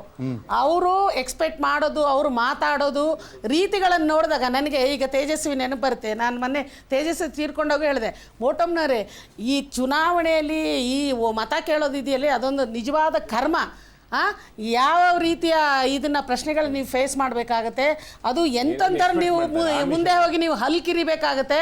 ಇದೊಂದು ಕರ್ಮ ಅಲ್ವೇನ್ರಿ ಅಂತ ಹೇಳಿ ನನಗೆ ಈ ರೋಡ್ ಶೋ ಇರುತ್ತಲ್ಲ, ನೀವೇನು ಹೇಳ್ತೀರಿ, ಪಾದಯಾತ್ರೆ ಟೈಮಲ್ಲಿ ಅಂಗಡಿ ಮುಂದೆ ಕೈ ಮುಕ್ಕೊಂಡು ಹೋದಾಗ ಅಲ್ಲಿ ಕೆಲವರು ನನ್ನ ಪ್ರಶ್ನೆ ಮಾಡ್ತಿದ್ರು. ಆ ಪ್ರಶ್ನೆಗಳನ್ನು ಕೇಳಿ ತೇಜಸ್ವಿ ಸುಮ್ಮನೆ ಒಂದು ಕಡೆ ಸ್ಕೂಟರ್ ಇಟ್ಕೊಂಡು ನಿಂತ್ಕೊಂಡು ಕೇಳಿ ನಂತರ ಬರ್ರಿ ಇಲ್ಲಿ ಅಂದ್ರೆ ಈ ಕರ್ಮ ಯಾಕ್ರಿ ಬೇಕು ಮೋಟಮ್ನವ್ರೆ? ಅಂದ್ರೆ ನಮ್ಮ ಪರಿಸ್ಥಿತಿ ನೀವು ಅರ್ಥನೇ ಮಾಡ್ಕೊಳ್ಳೋದಿಲ್ಲ. ಒಟ್ಟಿನಲ್ಲಿ ಹೋಲ್ಸಲಾಗಿ ರಾಜಕಾರಣಿಗಳು ಭ್ರಷ್ಟಾಚಾರ ಕೆಟ್ಟವರು ಅನ್ನೋ ರೀತಿ ಮಾತಾಡ್ಬಿಟ್ರೆ ಜನ ನಮ್ಮನ್ನ ಯಾವ ರೀತಿ ನೋಡ್ತಾರೆ ಅಂತ ನೀವು ಹೇಳೋದಿಲ್ವಲ್ಲ. ನಮ್ಮ ಕೋರ್ಟ್ ಪ್ರಕಾರ innocent until guilty until proved guilty ಅಂತ ಹೇಳ್ತಾರೆ. ರಾಜಕಾರಣದಲ್ಲದು ಗಿಲ್ಟಿ ಅಂಟಿಲ್ ಪ್ರೂವ್ಡ್ ಇನ್ನೋಸೆಂಟ್ ಆಗುತ್ತೆ ಅಂತ ಆಗುತ್ತೇನೋ. ಪ್ರಣಾಳಿಕೆ ವಿಚಾರ ಚರ್ಚೆ ಮಾಡ್ತಾ ಚರ್ಚೆ ನಿಜವಾಗ್ಲೂ ಬಿಸಿ ಏರ್ತಾ ಇದೆ. ಅದು SEZ ಇಂದ ಹಿಡಿದು ಕಾರ್ಮಿಕರ ವಿಚಾರದಿಂದ ಹಿಡಿದು ರೈತರ ವಿಚಾರದಿಂದ ಹಿಡಿದು ಎಲ್ಲ ಕಡೆನೂ ಸುತ್ತಾಡ್ಕೊಂಡು ಬಂದಿದೆ. ಈಗ ಕಾರ್ಯಕ್ರಮದ ಕೊನೆ ಭಾಗಕ್ಕೆ ಬಂದಿದ್ದೇನೆ ನಾನು. ಕೊನೆಯದಾಗಿ ಮತ್ತೆ ನಾನು ಆಹ್ವಾನಿತ ಪ್ರೇಕ್ಷಕರ ಹತ್ರ ಬರ್ತೀನಿ. ದಯವಿಟ್ಟು ಒಂದೊಂದೇ ವಾಕ್ಯದಲ್ಲಿ ನಿಮ್ಮ ಸಜೆಷನ್ಸ್ ಬರ್ತೀನಿ, ಎಲ್ಲರ ಹತ್ರನೂ ಬರ್ತೀನಿ ನಾನು. ಒಂದೊಂದೇ ವಾಕ್ಯ ಪ್ಲೀಸ್. ಈ ಚುನಾವಣೆ ಸಂದರ್ಭದಲ್ಲಿ ಎಲ್ಲ ರಾಜಕೀಯ ಪಕ್ಷಗಳು ಪ್ರಣಾಳಿಕೆ ಮಾಡುವಂಥ ಸಂದರ್ಭದಲ್ಲಿ ನಮ್ಮದೊಂದು ಸಲಹೆ ಏನಂದರೆ, ಇವತ್ತು ನಮ್ಮ ಹಳ್ಳಿಗಳಿಂದ ಭಾಳ ಪ್ರಮಾಣದಲ್ಲಿ ವಲಸೆ ನಗರಕ್ಕೆ ಬರ್ತಾ ಇದ್ದಾರೆ. ಆ ವಲಸೆ ಬರುವುದಂತ ತಡೆದು ಉದ್ಯೋಗ ಸೃಷ್ಟಿ ಮಾಡುವಂಥ ವಾತಾವರಣವನ್ನು ಎಲ್ಲ ರಾಜಕೀಯ ಪಕ್ಷಗಳು ಯೋಚನೆ ಮಾಡಿ ಶಾಶ್ವತ ಪರಿಹಾರ ಮಾಡಬೇಕು. ಒಂದು ಜೊತೆಗೆ ಅಲ್ಪ ಸ್ವಲ್ಪ ಉಳಿದಿರುವಂಥ ರೈತರು ಕೂಡ ಕೃಷಿಯನ್ನು ಮಾಡುವಂಥ ಸ್ಥಿತಿಯಲ್ಲಿ ಇಲ್ಲ. ಅಥವಾ ಬೋರ್ವೆಲ್ ಸಿಸ್ಟಮ್ ಇರ್ಬೋದು, ನೀರಾವರಿ ಪದ್ಧತಿಯಲ್ಲಿ ತುಂಬ ಕೆಳ ಮಟ್ಟಕ್ಕೆ ಹೋಗಿದೆ ಇವತ್ತು. ಹಾಗಾಗಿ ಈ ರಾಜ್ಯದ ಎಲ್ಲ ಕೆರೆಗಳಿಗೆ ನೀರು ಹರಿಸುವಂಥ ಶಾಶ್ವತ ಯೋಜನೆಗಳನ್ನು ನೀವು ಮಾಡಬೇಕು. ನೀವು ಯೋಚನೆ ಮಾಡ್ತಿರೋ ಗೊತ್ತಿಲ್ಲ. ಸರ್, ಸುಮಾರು 1 ಕೋಟಿ ಜನ ಈ ನಮ್ಮ ರಾಜ್ಯದಲ್ಲಿ ಕಾರ್ಮಿಕರಿದ್ದಾರೆ. ಕಾರ್ಮಿಕ ಪ್ರತಿನಿಧಿ ಅಂತ ಹೇಳಿ ಅಪ್ಪರ್ ಹೌಸಲ್ಲೂ ಇಲ್ಲ, ಲೋಯರ್ ಹೌಸಲ್ಲೂ ಇಲ್ಲ. ಅನೇಕ ಸಲ ರಾಜ್ಯೋತ್ಸವ ಪ್ರಶಸ್ತಿಗಳನ್ನು 100 ಜನ ಗಣ್ಯರಿಗೆ ಕೊಡುವಂಥದ್ದನ್ನು ನಾನು ಕೇಳಿದ್ದೇನೆ. ಒಬ್ಬ ಕಾರ್ಮಿಕ ನಾಯಕರಿಗೆ ಕೊಟ್ಟಿದ್ದು ನಾನು ಎಲ್ಲೂ ಕೇಳಿಯೇ ಇಲ್ಲ. ಹಾಗೆ ನನ್ನ ವಿನಂತಿ ಏನಂತಂದರೆ, ಈ ಸಲವಾದರೂ ಇಲ್ಲೇ 3 ಜನ ಹಿರಿಯ ರಾಜಕಾರಣಿಗಳಿದ್ದಾರೆ. ಈ ಸಂದರ್ಭದಲ್ಲಿ ಈ ರಾಜ್ಯೋತ್ಸವ ಪ್ರಶಸ್ತಿ ಕೊಡುವಂಥ ಸಂದರ್ಭದಲ್ಲಿ ಈ ವರ್ಷದಲ್ಲಾದರೂ ಕೂಡ ಕಾರ್ಮಿಕ ಕ್ಷೇತ್ರದ ಕೆಲಸ ಮಾಡುವಂಥ ಹಿರಿಯ ಮುಖಂಡರಿಗೆ ಆ ಪ್ರಶಸ್ತಿ ಸಿಗಲಿ ಅಂತ ಹೇಳಿ ವಿನಂತಿ ಮಾಡ್ತೇನೆ. ಫೈನ್. ನನ್ನ ಸಲಹೆ ಏನಂತಂದರೆ, ಖಾಸಗೀಕರಣದ ಬಗ್ಗೆ ಯಾರೂ ಪ್ರಸ್ತಾಪನೆ ತೆಗೆದಿಲ್ಲ. ಇತ್ತೀಚೆಗಷ್ಟೇ ಶಿಕ್ಷಣದ ಖಾಸಗೀಕರಣದ ಬಗ್ಗೆ ಹಣ ಉಳ್ಳವರು ಶಾಲೆಯನ್ನು ತೆರಿಬೋದು ಅಂತೇಳಿ 2500 ಪ್ರೌಢ ಮತ್ತು ಪ್ರಾಥಮಿಕ ಶಾಲೆಗಳನ್ನು ತೆರಿಬೋದು ಅಂತ ಹೇಳಿದ್ದಾರೆ. ಇದರಲ್ಲಿ ಮೂಲ ಶಿಕ್ಷಣದ ಹಕ್ಕು ಮಕ್ಕಳೆಲ್ಲ ಕಳೆದುಕೊಳ್ತಾರೆ. ಬಡ ಜನಕ್ಕೆ ಶಿಕ್ಷಣ ಇಲ್ಲದೆ ಆಗ್ತದೆ. ಇದರ ಬಗ್ಗೆ ದಯವಿಟ್ಟು ಇದ್ರ ಬಗ್ಗೆ ಪ್ರಣಾಳಿಕೆಯಲ್ಲಿ ಸೇರಿಸಬೇಕಾಗಿದೆ. ಮತ್ತು ಮಕ್ಕಳ ಸಂಖ್ಯೆ ಅಂದರೆ 0 to 25 ಇಯರ್ಸ್ 18 ವರ್ಷದ ಮಕ್ಕಳ ಸಂಖ್ಯೆ 30% ಪಾಲಿದೆ. ಇದರಲ್ಲಿ ಮಕ್ಕಳ ಬಗ್ಗೆ ಪ್ರಣಾಳಿಕೆಯಲ್ಲಿ ಕಡ್ಡಾಯವಾಗಿ ಬಾಲಕಾರ್ಮಿಕತ್ವ ನಿರ್ಮೂಲನೆ ಇರ್ಬೋದು, ಮಕ್ಕಳ ಸಾಗಾಣಿಕೆ ಇರ್ಬೋದು, ಇಂಥದ್ರ ಬಗ್ಗೆ ಪ್ರಣಾಳಿಕೆಯಲ್ಲಿ ದಯಮಾಡಿ ಎಲ್ಲ ಪಕ್ಷಗಳು ಗಮನ ಹರಿಸಿ ಸೇರಿಸಬೇಕು ಅಂತೇಳಿ ನನ್ನ ವಿನಂತಿ. Okay, fine. ಈಗ ಒಂದು ಆತಂಕದ ಸುದ್ದಿ ಅಂದರೆ 1447 ಕೋಟಿ ಸ್ವಿಸ್ ಬ್ಯಾಂಕಲ್ಲಿ ಇಂಡಿಯನ್ಸ್ದಿದೆ. Top 5 India first. 1447 trillion crores. ಅಂದರೆ ಕರಪ್ಷನ್ ಎಷ್ಟಿದೆ, ಯಾರು ಇದಕ್ಕೆ ಅಲ್ಲಿ ಹೋಗಿ ಇಡ್ತಾರೆ ಅನ್ನೋದು ಒಂದು ಪ್ರಶ್ನೆ. ನನ್ನ ಸಲಹೆ ಮತ್ತೆ ಬರ್ತಾ ಮಿನಿಮಲ್ ಸ್ಟೇಟ್ ಆಗಬಾರ್ದು. ಇದು ನಮ್ಮದು ಪ್ರಜಾಪ್ರಭುತ್ವ ವ್ಯವಸ್ಥೆಯಲ್ಲಿ ಸರ್ಕಾರ ಶಿಕ್ಷಣ ಪ್ರೈವೇಟೈಸೇಷನ್ ಮಾಡಬಾರ್ದು. ಶಿಕ್ಷಣ ಎಲ್ರಿಗೂ ಸಿಗಬೇಕು, ಆರೋಗ್ಯ ಸಿಗಬೇಕು, ನೀರಿನ ಖಾಸಗೀಕರಣ ಆಗಬಾರ್ದು, ರೈತರಿಗೆ ಮತ್ತು ಕಾರ್ಖಾನೆಗಳ ಖಾಸಗೀಕರಣ ಆಗಬಾರ್ದು. ಹಾಗೆಯೇ ಕೃಷಿಗೆ ವೈಜ್ಞಾನಿಕ ಬೆಲೆ ಸಿಗಬೇಕು. SEZ ಸ್ಟಾಪ್ ಆಗಬೇಕದು. ಅದಾದ ನಂತರ ಈ 43,000 ಹೆಕ್ಟೇರ್ ಏನು ಬೆಂಗಳೂರದಿದೆ ಸರ್ಕಾರದ ಒಡೆತನದಲ್ಲಿರಬೇಕು, ಅದು ಬಿಲ್ಡರ್ಸ್ಗೆ ಹೋಗಬಾರ್ದು. ಇದು ನನ್ನ ಸಲಹೆ. ಖಾಸಗಿ ರಂಗದಲ್ಲೂ ಸಹ ಇವತ್ತು SEZಗಳು ಬರ್ತಾ ಇದ್ದಾವೆ. ಅಲ್ಲಿ ಮೀಸಲಾತಿಯನ್ನು ಸಮರ್ಪಕವಾಗಿ ಜಾರಿಗೊಳಿಸ್ತಕ್ಕಂಥ ಒಂದು ಶಾಸನವನ್ನು ಎಲ್ಲ ರಾಜ್ಯ ಸರ್ಕಾರಗಳು ಮತ್ತು ಕೇಂದ್ರ ಸರ್ಕಾರ ತರಬೇಕು. ನೀರಿನ ಬಗ್ಗೆ ಯಾವುದೇ ಪ್ರಣಾಳಿಕೆಗಳು ಇವತ್ತು ಕರ್ನಾಟಕದಲ್ಲಿ ನೀರಿನ ಸಮಸ್ಯೆ ಎಷ್ಟಾಗಿದೆ ಅಂದರೆ ಕೊಂಡ್ಕೊಳ್ಳೋ ಇವತ್ತು ಬಾಟ್ಲ್ ಸಿಸ್ಟಮ್ ಬಂದಿರೋದು. ಇದಕ್ಕಿಂತ ಮುಂಚೆ ನಾವು ಚೆರಿಗೆಯಲ್ಲಿ ನೀರು ಕುಡಿತಿದ್ವಿ. ಇವತ್ತು ಎಲ್ಲ ಕಡೆನೂ ಬಾಟ್ಲ್ ಸಿಸ್ಟಮ್ ಬಂದಿದೆ. ಅಂದರೆ ವಾಟರ್ ಪ್ರೈವೇಟೈಸೇಷನ್ ಆಗಿದೆ. ಅಂದರೆ ಕುಡಿಯೋಕ್ಕೆ ಬೇಸಿಕ್ ನೀಡ್ ಬಗ್ಗೆ ಮಾತಾಡ್ತಾ ಇದ್ರು ಜಯಕುಮಾರ್ ಅವರು. ಅಂದರೆ ಬೇಸಿಕ್ ನೀರನ್ನು ಕೂಡ ಬೇಸಿಕ್ ನೀಡ್ಸಲ್ಲಿ ಸೇರಿಸಬೇಕು. ಪ್ರತಿಯೊಬ್ಬರಿಗೂ ಶುದ್ಧವಾದ ಕುಡಿಯುವ ನೀರಿನ ವ್ಯವಸ್ಥೆ ಇಡೀ ಕರ್ನಾಟಕಾದ್ಯಂತ ಆಗಬೇಕು. ಯಾಕಂದರೆ ಬೆಂಗಳೂರಲ್ಲಿ ಮತ್ತು ದೊಡ್ಡಬಳ್ಳಾಪುರ ಅಂತ ನಗರಗಳಲ್ಲಿ ₹5, ₹2, ₹3 ಬಿಂದಿಗೆಗೆ ಕೊಂಡುಕೊಳ್ಳುವಂಥ ಪರಿಸ್ಥಿತಿ ಇವತ್ತು ನಿರ್ಮಾಣ ಆಗಿದೆ. ಕರ್ನಾಟಕ ರಾಜ್ಯದಲ್ಲಿ ಎಷ್ಟೋ ಜನ ಕೊಂಡುಕೊಂಡು ನೀರು ಕುಡಿಯುವಂಥ ಪರಿಸ್ಥಿತಿ ಬಂದಿದೆ. ಅಂದರೆ ಬೇಸಿಕ್ ನೀಡ್ಸಲ್ಲಿ ಕುಡಿಯೋ ನೀರಿನ ಶುದ್ಧವಾದ ಕುಡಿಯೋ ನೀರನ್ನ ಕೊಡಬೇಕು. ನ್ಯಾಯಾಲಯಗಳಲ್ಲಿ ನಾವು ತುಂಬ ವಿಳಂಬ ಆಗ್ತಾ ಇದೆ, ತುಂಬ ಹಿಂಸೆ ಆಗ್ತಾ ಇದೆ. ನ್ಯಾಯಾಲಯಗಳಂತೂ ಹೆಚ್ಚು ಇವಾಗ ಎಷ್ಟಿದೆಯೋ ಅದ್ರ 4 ಪಟ್ಟು. ಜನಸಂಖ್ಯೆ 30 ಕೋಟಿ ಇದ್ದಾಗ ಎಷ್ಟಿದೋ ಅಷ್ಟೇ ಇದ್ದಂಗೆ ಕಾಣುತ್ತೆ. 112 ಕೋಟಿ ಜನಸಂಖ್ಯೆ ಆಗಿದೆ, ಅದು 4 ಪಟ್ಟು ನ್ಯಾಯಾಲಯಗಳು ಜಾಸ್ತಿ ಆಗಿ ನಮ್ಗೆ ಆಗ್ತಾ ಇರೋಂಥ ಭಾರಿ ಅನ್ಯಾಯನ ತಪ್ಪಿಸ್ಬೇಕು. ಈಗಾಗಲೇ ಸ್ತ್ರೀ ಶಕ್ತಿ ಗುಂಪುಗಳಿಗೆ ಸರ್ಕಾರದವರು ಅನೇಕ ಯೋಜನೆಗಳನ್ನ ಸ್ಕೀಮ್ಗಳನ್ನ ಇಟ್ಟಿದ್ದಾರೆ. ಆದರೆ ಅದನ್ನು ಎಲ್ಲ ಒಂದು ಸ್ತ್ರೀ ಶಕ್ತಿ ಅನ್ನೋವಾಗ NGOಗಳ ಕಡೆ ಇರ್ಬೋದು, ಈ ಥರ ಸಂಘ ಸಂಘಟನೆಗಳಿಂದ ಇರ್ಬೋದು, ಅಲ್ಲೂ ಸಹ ಸ್ತ್ರೀ ಶಕ್ತಿ ಗುಂಪುಗಳಿದೆ. ಅವ್ರಿಗೂ ಸಹ ಸರ್ಕಾರದಿಂದ ದೊರೆಯುವಂಥ ಸೌಲಭ್ಯಗಳನ್ನ ಕೊಡಬೇಕು. ಬರೀ SJSRY ಸ್ಕೀಮ್ನಲ್ಲಿರೋರಿಗೆ ಮಾತ್ರನೇ ಕೊಡೋದಲ್ಲ, ಅವರೆಲ್ಲ ಬರೀ ಸ್ತ್ರೀಯರು, ಇಲ್ಲೂ ಸ್ತ್ರೀಯರಿದ್ದಾರೆ, ಅವ್ರಿಗೂ ಕೊಡಬೇಕು. ಮತ್ತು ಈಗ ಅದರಿಂದ ಏನಾಗ್ತಿದೆ, MFIನವರು ಹೆಚ್ಚಿಗೆ ಬೆಳೀತಿದ್ದಾರೆ. ಇಲ್ಲಿರೋ ಸ್ತ್ರೀಯವ್ರು ಏನಾಗಬೇಕು? ಇವ್ರಿಗೆ ಯಾರು ಸಾಲ ಕೊಡ್ತಿದ್ದಾರೆ? ಸರ್ಕಾರದವ್ರು ಕೊಡ್ತಿಲ್ಲ ಅಲ್ವಾ? ಇವರು ಸ್ತ್ರೀಯರಲ್ವಾ? ಓಕೆ. ನಗರ ನಿರಾಶ್ರಿತರಿದ್ದಾರೆ, ಸುಮಾರು 1 ಲಕ್ಷ ಇದ್ದಾರೆ. ಅಂಥ ಕುಟುಂಬಗಳಿಗೆ ನೀವೇನು ಮಾಡ್ತೀರಾ? ಇದುವರೆಗೂ ಕೂಡ ಗುರುತಿನ ಚೀಟಿ ಕೊಡೋದಿಲ್ಲ. ಯಾವ ಕೌನ್ಸಿಲರ್ ಮೀಟ್ ಮಾಡಿದ್ರು ಕೂಡ ಅವ್ರಿಗೆ ಕೊಟ್ಟರೆ ಅಲ್ಲೇ ಇರ್ತಾರಮ್ಮ, ಪರ್ಮನೆಂಟಾಗಿ ಕೊಡೋಕ್ಕಾಗಲ್ಲ ಅಂತ. ಅಂಥವ್ರಿಗೆ ನೀವು 3 ಪಕ್ಷದವ್ರು ಏನು ವ್ಯವಸ್ಥೆ ಮಾಡ್ತೀರಾ? ಮತ್ತು ಬೀದಿ ಮಕ್ಕಳು ಇವತ್ತು ಅವ್ರ ಪರಿಸ್ಥಿತಿ ಏನಂದರೆ, ನೀವು 1-2 ಬೀದಿ ಕುಟುಂಬನ ಭೇಟಿ ಮಾಡಿದ್ರೆ ಗೊತ್ತಾಗುತ್ತೆ. ಅಂಥವ್ರಿಗೆ ನೀವೇನು ಮಾಡ್ತೀರಾ? ಮತ್ತು ಮಹಿಳಾ ಮೀಸಲಾತಿ ಅದನ್ನು ಕರೆಕ್ಟಾಗಿ ಅವ್ರಿಗೆ ಸಿಗೋ ಥರ ನೀವು 3 ಪಕ್ಷದವರು ಯಾವ ಥರ ಕ್ರಮ ಕೈಗೊಳ್ತೀರಾ ಅಂತ ನಮಗೆ ಉತ್ತರ ಬೇಕು. Okay, fine. ನಾನು ಒಂದೊಂದು ಕೇಳ್ತೇನೆ. ಒಳ್ಳೆ ಆಡಳಿತ ಕೊಡಲಿಕ್ಕೆ ಪ್ರತಿ 3 ತಿಂಗಳು ಅಥವಾ 6 ತಿಂಗಳಿಗೊಮ್ಮೆ ತಮ್ಮ ಲೆಜಿಸ್ಲೇಟರ್ಸ್ಗೆ ಒಂದು ವೆಲ್ ಟ್ರೈನಿಂಗನ್ನು ನೀವು ಮಾಡಿದರೆ ಒಳ್ಳೆಯದು ಅಂತ ಅನ್ನಿಸ್ತದೆ. ನಿಮ್ಮ ಪ್ರಣಾಳಿಕೆಯಲ್ಲಿ ಒಳ್ಳೆಯ ಟ್ರೈನಿಂಗ್, ಯಾಕೆ legislator how to behave they doesn't know in the assembly. Okay okay okay next please. ಯಾವ ಒಂದು ಸರ್ಕಾರ ಬಂದರೂ ಸಹ ಅದಕ್ಕೆ ಮುಖ್ಯವಾಗಿ ಸಂಪನ್ಮೂಲ ಬಹಳ ಮುಖ್ಯ. ನಿಮ್ಮೆಲ್ಲ ಕಾರ್ಯಕ್ರಮಗಳಿಗೆ ಸಂಪನ್ಮೂಲ ಬೇಕು. ಅದರಲ್ಲಿ ಸಂಪನ್ಮೂಲ ಬರೋದು ಈ ಒಂದು 8-9ರಿಂದ ಏನು ಪ್ರಾರಂಭ ಆಗ್ತಾ ಇದೆ, 31,000 ಕೋಟಿ ರೂಪಾಯಿ ತೆರಿಗೆ ಬರಬೇಕು. ತೆರಿಗೆ ಮೂಲಕ ಸಂಪನ್ಮೂಲ ಬರಬೇಕು. ಈ ತೆರಿಗೆ ಮೂಲಕ ಬರಬೇಕಾದಾಗ ನೀವು ತೆರಿಗೆ ಪದ್ಧತಿ ಯಾವ ರೀತಿ ಇರಬೇಕು, ಸಾರ್ವಜನಿಕರಿಗೆ ತೊಂದರೆ ಆಗದೇ ಇರತಕ್ಕಂಥ ತೆರಿಗೆ ನೀತಿ ಪದ್ಧತಿ ಮಾಡಬೇಕು. ಈ ತೆರಿಗೆ ಕಲೆಕ್ಟ್ ಮಾಡೋದ್ರಲ್ಲಿ 20,000 ಕೋಟಿ ವಾಣಿಜ್ಯ ತೆರಿಗೆನೇ ಬರುತ್ತೆ, ಕಮರ್ಷಿಯಲ್ ಟ್ಯಾಕ್ಸಸ್. ಅದನ್ನು ಕಲೆಕ್ಟ್ ಮಾಡೋರವರು ಟ್ರೇಡ್ ಆ್ಯಂಡ್ ಇಂಡಸ್ಟ್ರಿ ಅವರು. ಆ ಟ್ರೇಡ್ ಆ್ಯಂಡ್ ಇಂಡಸ್ಟ್ರೀಸ್ಗೆ ಯಾವ ರೀತಿ ಇನ್ಫ್ರಾಸ್ಟ್ರಕ್ಚರ್ ಕೊಡಬೇಕು, ಡಿಪಾರ್ಟ್ಮೆಂಟ್ಸ್ ಯಾವ ರೀತಿ ಇನ್ಫ್ರಾಸ್ಟ್ರಕ್ಚರ್ ಕೊಡಬೇಕು, ಆಟೋಮೇಷನ್ ಮಾಡಬೇಕು, ಟ್ರಾನ್ಸ್ಪರೆನ್ಸಿ ತರಬೇಕು, ಅಕೌಂಟಬಿಲಿಟಿ ತರಬೇಕು. ಈ ಒಂದು ವಿಚಾರದಲ್ಲಿ ತಾವು 3 ಪಕ್ಷದವರು ಸಹ ನಿಮ್ಮ ಪ್ರಣಾಳಿಕೆಯಲ್ಲಿ ಇದನ್ನು ಇನ್ವಾಲ್ವ್ ಮಾಡ್ಕೊಳ್ಬೇಕು ಅನ್ನೋದು ನಮ್ಮ ಒಂದು. ನಮ್ಮ ರಾಜ್ಯದ ಇನ್ಕಮ್ ಅದರಲ್ಲಿ ಅತ್ಯಂತ ದೊಡ್ಡ ಮೊತ್ತ ಸರ್ಕಾರಿ ಅಧಿಕಾರಿಗಳಿಗೆ, ಅದರಲ್ಲಿ ದೊಡ್ಡ ಅಧಿಕಾರಿಗಳಿಗೆ ಹೆಚ್ಚು ಸಂಬಳ ಕೊಡೋದ್ರಲ್ಲಿ ಆಗ್ತಾ ಇದೆ. ದಯವಿಟ್ಟು ಇದನ್ನು ಕಡಿಮೆ ಮಾಡಿ. ಸಾಮಾನ್ಯ ಜನ ಬದುಕುವ ಹಾಗೆ ಅಧಿಕಾರಿಗಳು ಸಹ ಕಡಿಮೆ ಸಂಬಳದಲ್ಲಿ ಬದುಕುವಂಥ ಒಂದು ವ್ಯವಸ್ಥೆ ರೂಪಿಸಬೇಕು.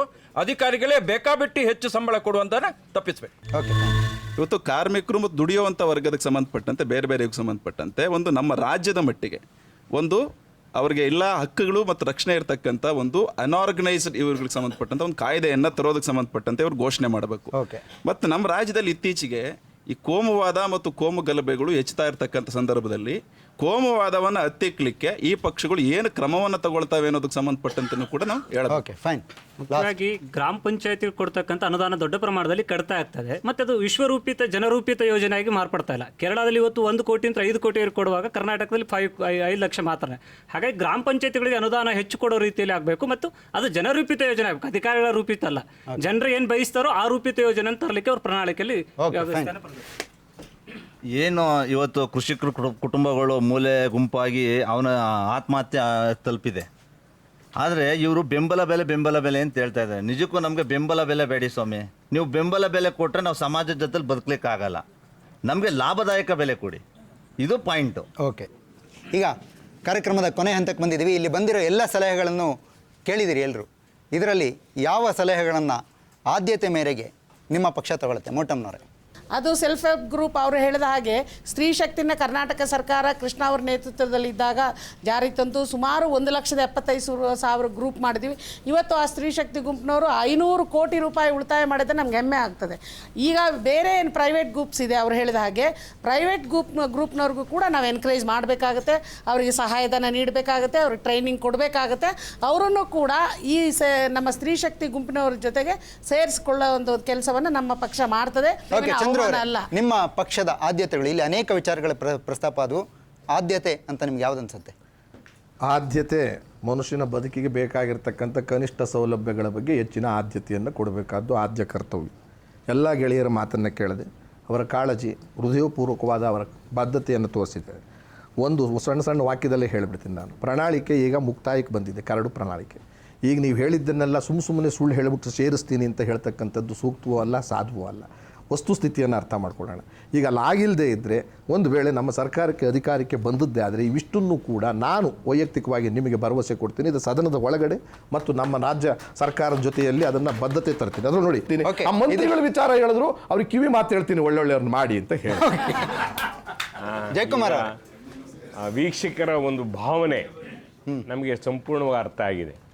ಕರ್ನಾಟಕದ ಜನತೆ ತಾಳ್ಮೆ, ಒಳ್ಳೆತನಕ್ಕೆ ಹೆಸರಾದಂಥವ್ರು ಈಗ ಸ್ವಲ್ಪ ಕಳ್ಕೊಳ್ತಾ ಇದ್ದಾರೆ. ಅದಕ್ಕೋಸ್ಕರ ಈಗ ಏನಾಗಿದೆ, ಬಾಯಿದೊಂದು ಬದುಕ್ತಾ ಅಂತೇಳಿ, ಈಗ ಪಕ್ಕದ ತಮಿಳ್ನಾಡು ತಗೊಳ್ಳಿ, ಪಕ್ಕದ ಆಂಧ್ರ ತಗೊಳ್ಳಿ, ಈ ಕಡೆ ಕೇರಳ ರಾಜ್ಯ ತಗೊಳ್ಳಿ, ಅವರು ನಮಗಿಂತ ಮುಂದುವರಿಲಿಕ್ಕೆ ಕೇಂದ್ರ ಸರ್ಕಾರದಿಂದ ಹೆಚ್ಚು ಪ್ರಯೋಜನ ಪಡಲಿಕ್ಕೆ ಸಾಧ್ಯ ಯಾಕಪ್ಪ ಅಂತ ಅಂದರೆ ಅವರು ಪ್ರಾದೇಶಿಕ ಪಕ್ಷವಾಗಿ ಪರಿವರ್ತನೆಗೊಂಡಿರೋದ್ರಿಂದ ರಾಷ್ಟ್ರೀಯ ಪಕ್ಷಗಳು ಯಾರೂ ಕೂಡ ಹೊಲಿಸ್ಕೊಳ್ಳೋಕ್ಕಾಗೋದಿಲ್ಲ, ಅನಿವಾರ್ಯತೆ ಇದೆ ಅವರಿಗೆ. ರಾಷ್ಟ್ರೀಯ ಪಕ್ಷಕ್ಕೆ DMK ಸರ್ಕಾರ ಮತ್ತು ತೆಲುಗು ದೇಶಂ ಸರ್ಕಾರ ಅನಿವಾರ್ಯತೆ ಇದೆ. ಹೀಗಾಗಿ ನಮಗೆ ಮಲತಾಯಿ ಧೋರಣೆ ಮಾಡಿ ನಮ್ಮ ಎಷ್ಟೋ ಸಮಸ್ಯೆಗಳಿಗೆ ಉತ್ತರವ ಇವು ಜ್ವಲಂತ ಸಮಸ್ಯೆಗಳಾಗಿ ಪರಿವರ್ತನೆ. ಆದ್ದರಿಂದ ನಾವು JDS ಪಕ್ಷ ಅದು ಪ್ರಾದೇಶಿಕವಾಗಿ ಕೆಲಸ ಮಾಡ್ತೇವೆ. ನಾವು ಇವರಿಗೆಲ್ಲ 42 ವರ್ಷ ಕೊಟ್ಟಿದ್ದೀರಿ, ಬೇರೆಯವ್ರಿಗೆ 12 ವರ್ಷ ಕೊಟ್ಟಿದ್ದೀರಿ, ನಮಗೆ ಕೇವಲ 5 ವರ್ಷ ಅಧಿಕಾರ ನಾನು ಮಾತಾಡಾಗಿದೆ, ನೀವು ಮಾತಾಡಾಗಿದೆ. ಈಗ ಮತ್ತೆ ಅದೇ ಪಕ್ಷ ಒಂದು ಮುಖ್ಯ ಪ್ರಶ್ನೆ ರೈತರ ಪರವಾಗಿ ಕೇಳಿದ್ರು. ನೀವು ರೈತರಿಗೆ ಪುಕ್ಕಟೆ ವಿದ್ಯುತ್ತನ್ನು ಕೊಡಬೇಕಾದಿಲ್ಲ, ಸಬ್ಸಿಡಿನೂ ಕೊಡಬೇಕಾದಿಲ್ಲ, ಸಾಲ ಕೊಡು, ಅವರಿಗೆ ಉತ್ತಮವಾದಂಥ ಬೆಲೆ ಮಾರ್ಕೆಟ್, ಅವರಿಗೆ ಲಾಭದಾಯಕ ಬೆಲೆ ಮತ್ತು ಮಾರ್ಕೆಟ್ ಕೊಡ್ಬೇಕು. ಅವ್ರಿಗೆ ಮಾರ್ಕೆಟ್ ಎರಡು ಕೊಟ್ರೆ ನಮ್ಮ ರೈತ ಚಿನ್ನವನ್ನಾದ್ರೂ ಕೂಡ ಬೆಳಕೊಂಬಂದು ನಿಮ್ಗೆ ಮುಂದೆ ಇಡ್ತಾನೆ. ಅಲ್ಲ, ಯಾಕೋ ಚಂದ್ರು ಅವರು ಬಿಜೆಪಿ ಅಧಿಕಾರಕ್ಕೆ ಬಂದ್ರೆ ಖಂಡಿತ ಕೊಡ್ತೀವಿ ಅಂತ ಹೇಳ್ತಾ ಇರೋ ಸ್ಟೈಲು ಅಧಿಕಾರಕ್ಕೆ ಬರಲ್ಲ ನೋಡಿ. ಅಲ್ಲ, ಅವ್ರ ಪ್ರಕಾರ ಬರೋದು ಗ್ಯಾರಂಟಿ. ಅವ್ರಿಗೆ ಅನುಮಾನ ಇದೆ, ಇವ್ರ ಸಹಕಾರ ಇಲ್ಲದೆ ಅಧಿಕಾರಕ್ಕೆ ಬರ್ತೀವಿ ಅಂತ ಹೇಳಕ್ ಪ್ರಯತ್ನ ಪಟ್ಟು. ಇವ್ರ ಸಹವಾಸನ ಸಾಕು, ಅವ್ರ ಸಹವಾಸನ ನಾವು ಸ್ವಂತ ಶಕ್ತಿ ಮೇಲೆ ನಮ್ಮ ಸರ್ಕಾರ ರಚನೆ ಆಗುತ್ತೆ. ಅದಕ್ಕೆ ಜನತೆಯ ಪೂರ್ಣ ಆಶೀರ್ವಾದ ಇದೆ. ನಾನು ಕಾರ್ಯಕ್ರಮದ ಆರಂಭದಲ್ಲಿ ಬಹುಶಃ ಈ ಸಲದ ಚುನಾವಣೆ one of the bloodiest election Karnataka has seen ಆಗತ್ತಾ, ಅದ್ರ ಬಗ್ಗೆ ಚರ್ಚೆ ಮಾಡೋಣ ಅಂತ ಹೇಳಿದ್ದೆ. ಆದರೆ ಪ್ರಣಾಳಿಕೆ ವಿಚಾರನೆ ಅಂದರೆ ಜನರ ಭಾವನೆಗಳು ಎಷ್ಟು ಸ್ಟ್ರಾಂಗ್ ಆಗಿವೆ ಅಂತಂದರೆ, ಪ್ರಣಾಳಿಕೆ ವಿಚಾರ, ಭರವಸೆ ವಿಚಾರ, ಪಕ್ಷಗಳಿಂದ ಜನ ನಿರೀಕ್ಷೆ ಮಾಡ್ತಾ ಇರುವಂಥ ವಿಚಾರಗಳ ಚರ್ಚೆನೇ ತುಂಬ ಹೊತ್ತು ನಡೆದೋಯ್ತು. ಬಹುಶಃ ಬ್ಲಡಿ ಎಲೆಕ್ಷನ್ ಬಗ್ಗೆ ಮುಂದಿನ ಸಂಚಿಕೆಯಲ್ಲಿ ನಾವು ಚರ್ಚೆ ಮಾಡ್ತೀವಿ. ಇವತ್ತು ಇಲ್ಲಿ ಕಾರ್ಯಕ್ರಮದಲ್ಲಿ ಬಂದಿರುವಂಥ ಎಲ್ಲ ಸಲಹೆಗಳನ್ನು ರಾಜಕೀಯ ಪಕ್ಷಗಳು ತುಂಬ ಗಂಭೀರವಾಗಿ ತಗೊಳ್ತವೆ, ತಮ್ಮ ಪ್ರಣಾಳಿಕೆಯಲ್ಲಿ ಇವೆಲ್ಲವನ್ನು ಅಳವಡಿಸ್ಕೊಳ್ತವೆ ಮತ್ತು ಪ್ರಣಾಳಿಕೆ ಬಗ್ಗೆ ಸೀರಿಯಸ್ ಆಗಿರ್ತವೆ ಅಂತ ನಿರೀಕ್ಷೆ ಮಾಡ್ತಾ ಅಂದ್ಕೊಳ್ತಾ ಇವತ್ತಿನ ಕಾರ್ಯಕ್ರಮನ ಮುಗಿಸ್ತಾ ಇದ್ದೀನಿ ಸರ್. ಓಕೆ, ಇವತ್ತಿನ ಕಾರ್ಯಕ್ರಮನ ಮುಗಿಸ್ತಾ ಇದ್ದೀನಿ. ಇದರಲ್ಲಿ ಪಾಲ್ಗೊಂಡ ಎಲ್ರಿಗೂ ಧನ್ಯವಾದಗಳು. Thank you so much, thank you very much. ಮತ್ತೆ ಮುಂದಿನ ವಾರ ಭೇಟಿಯಾಗೋಣ. ನಮಸ್ಕಾರ.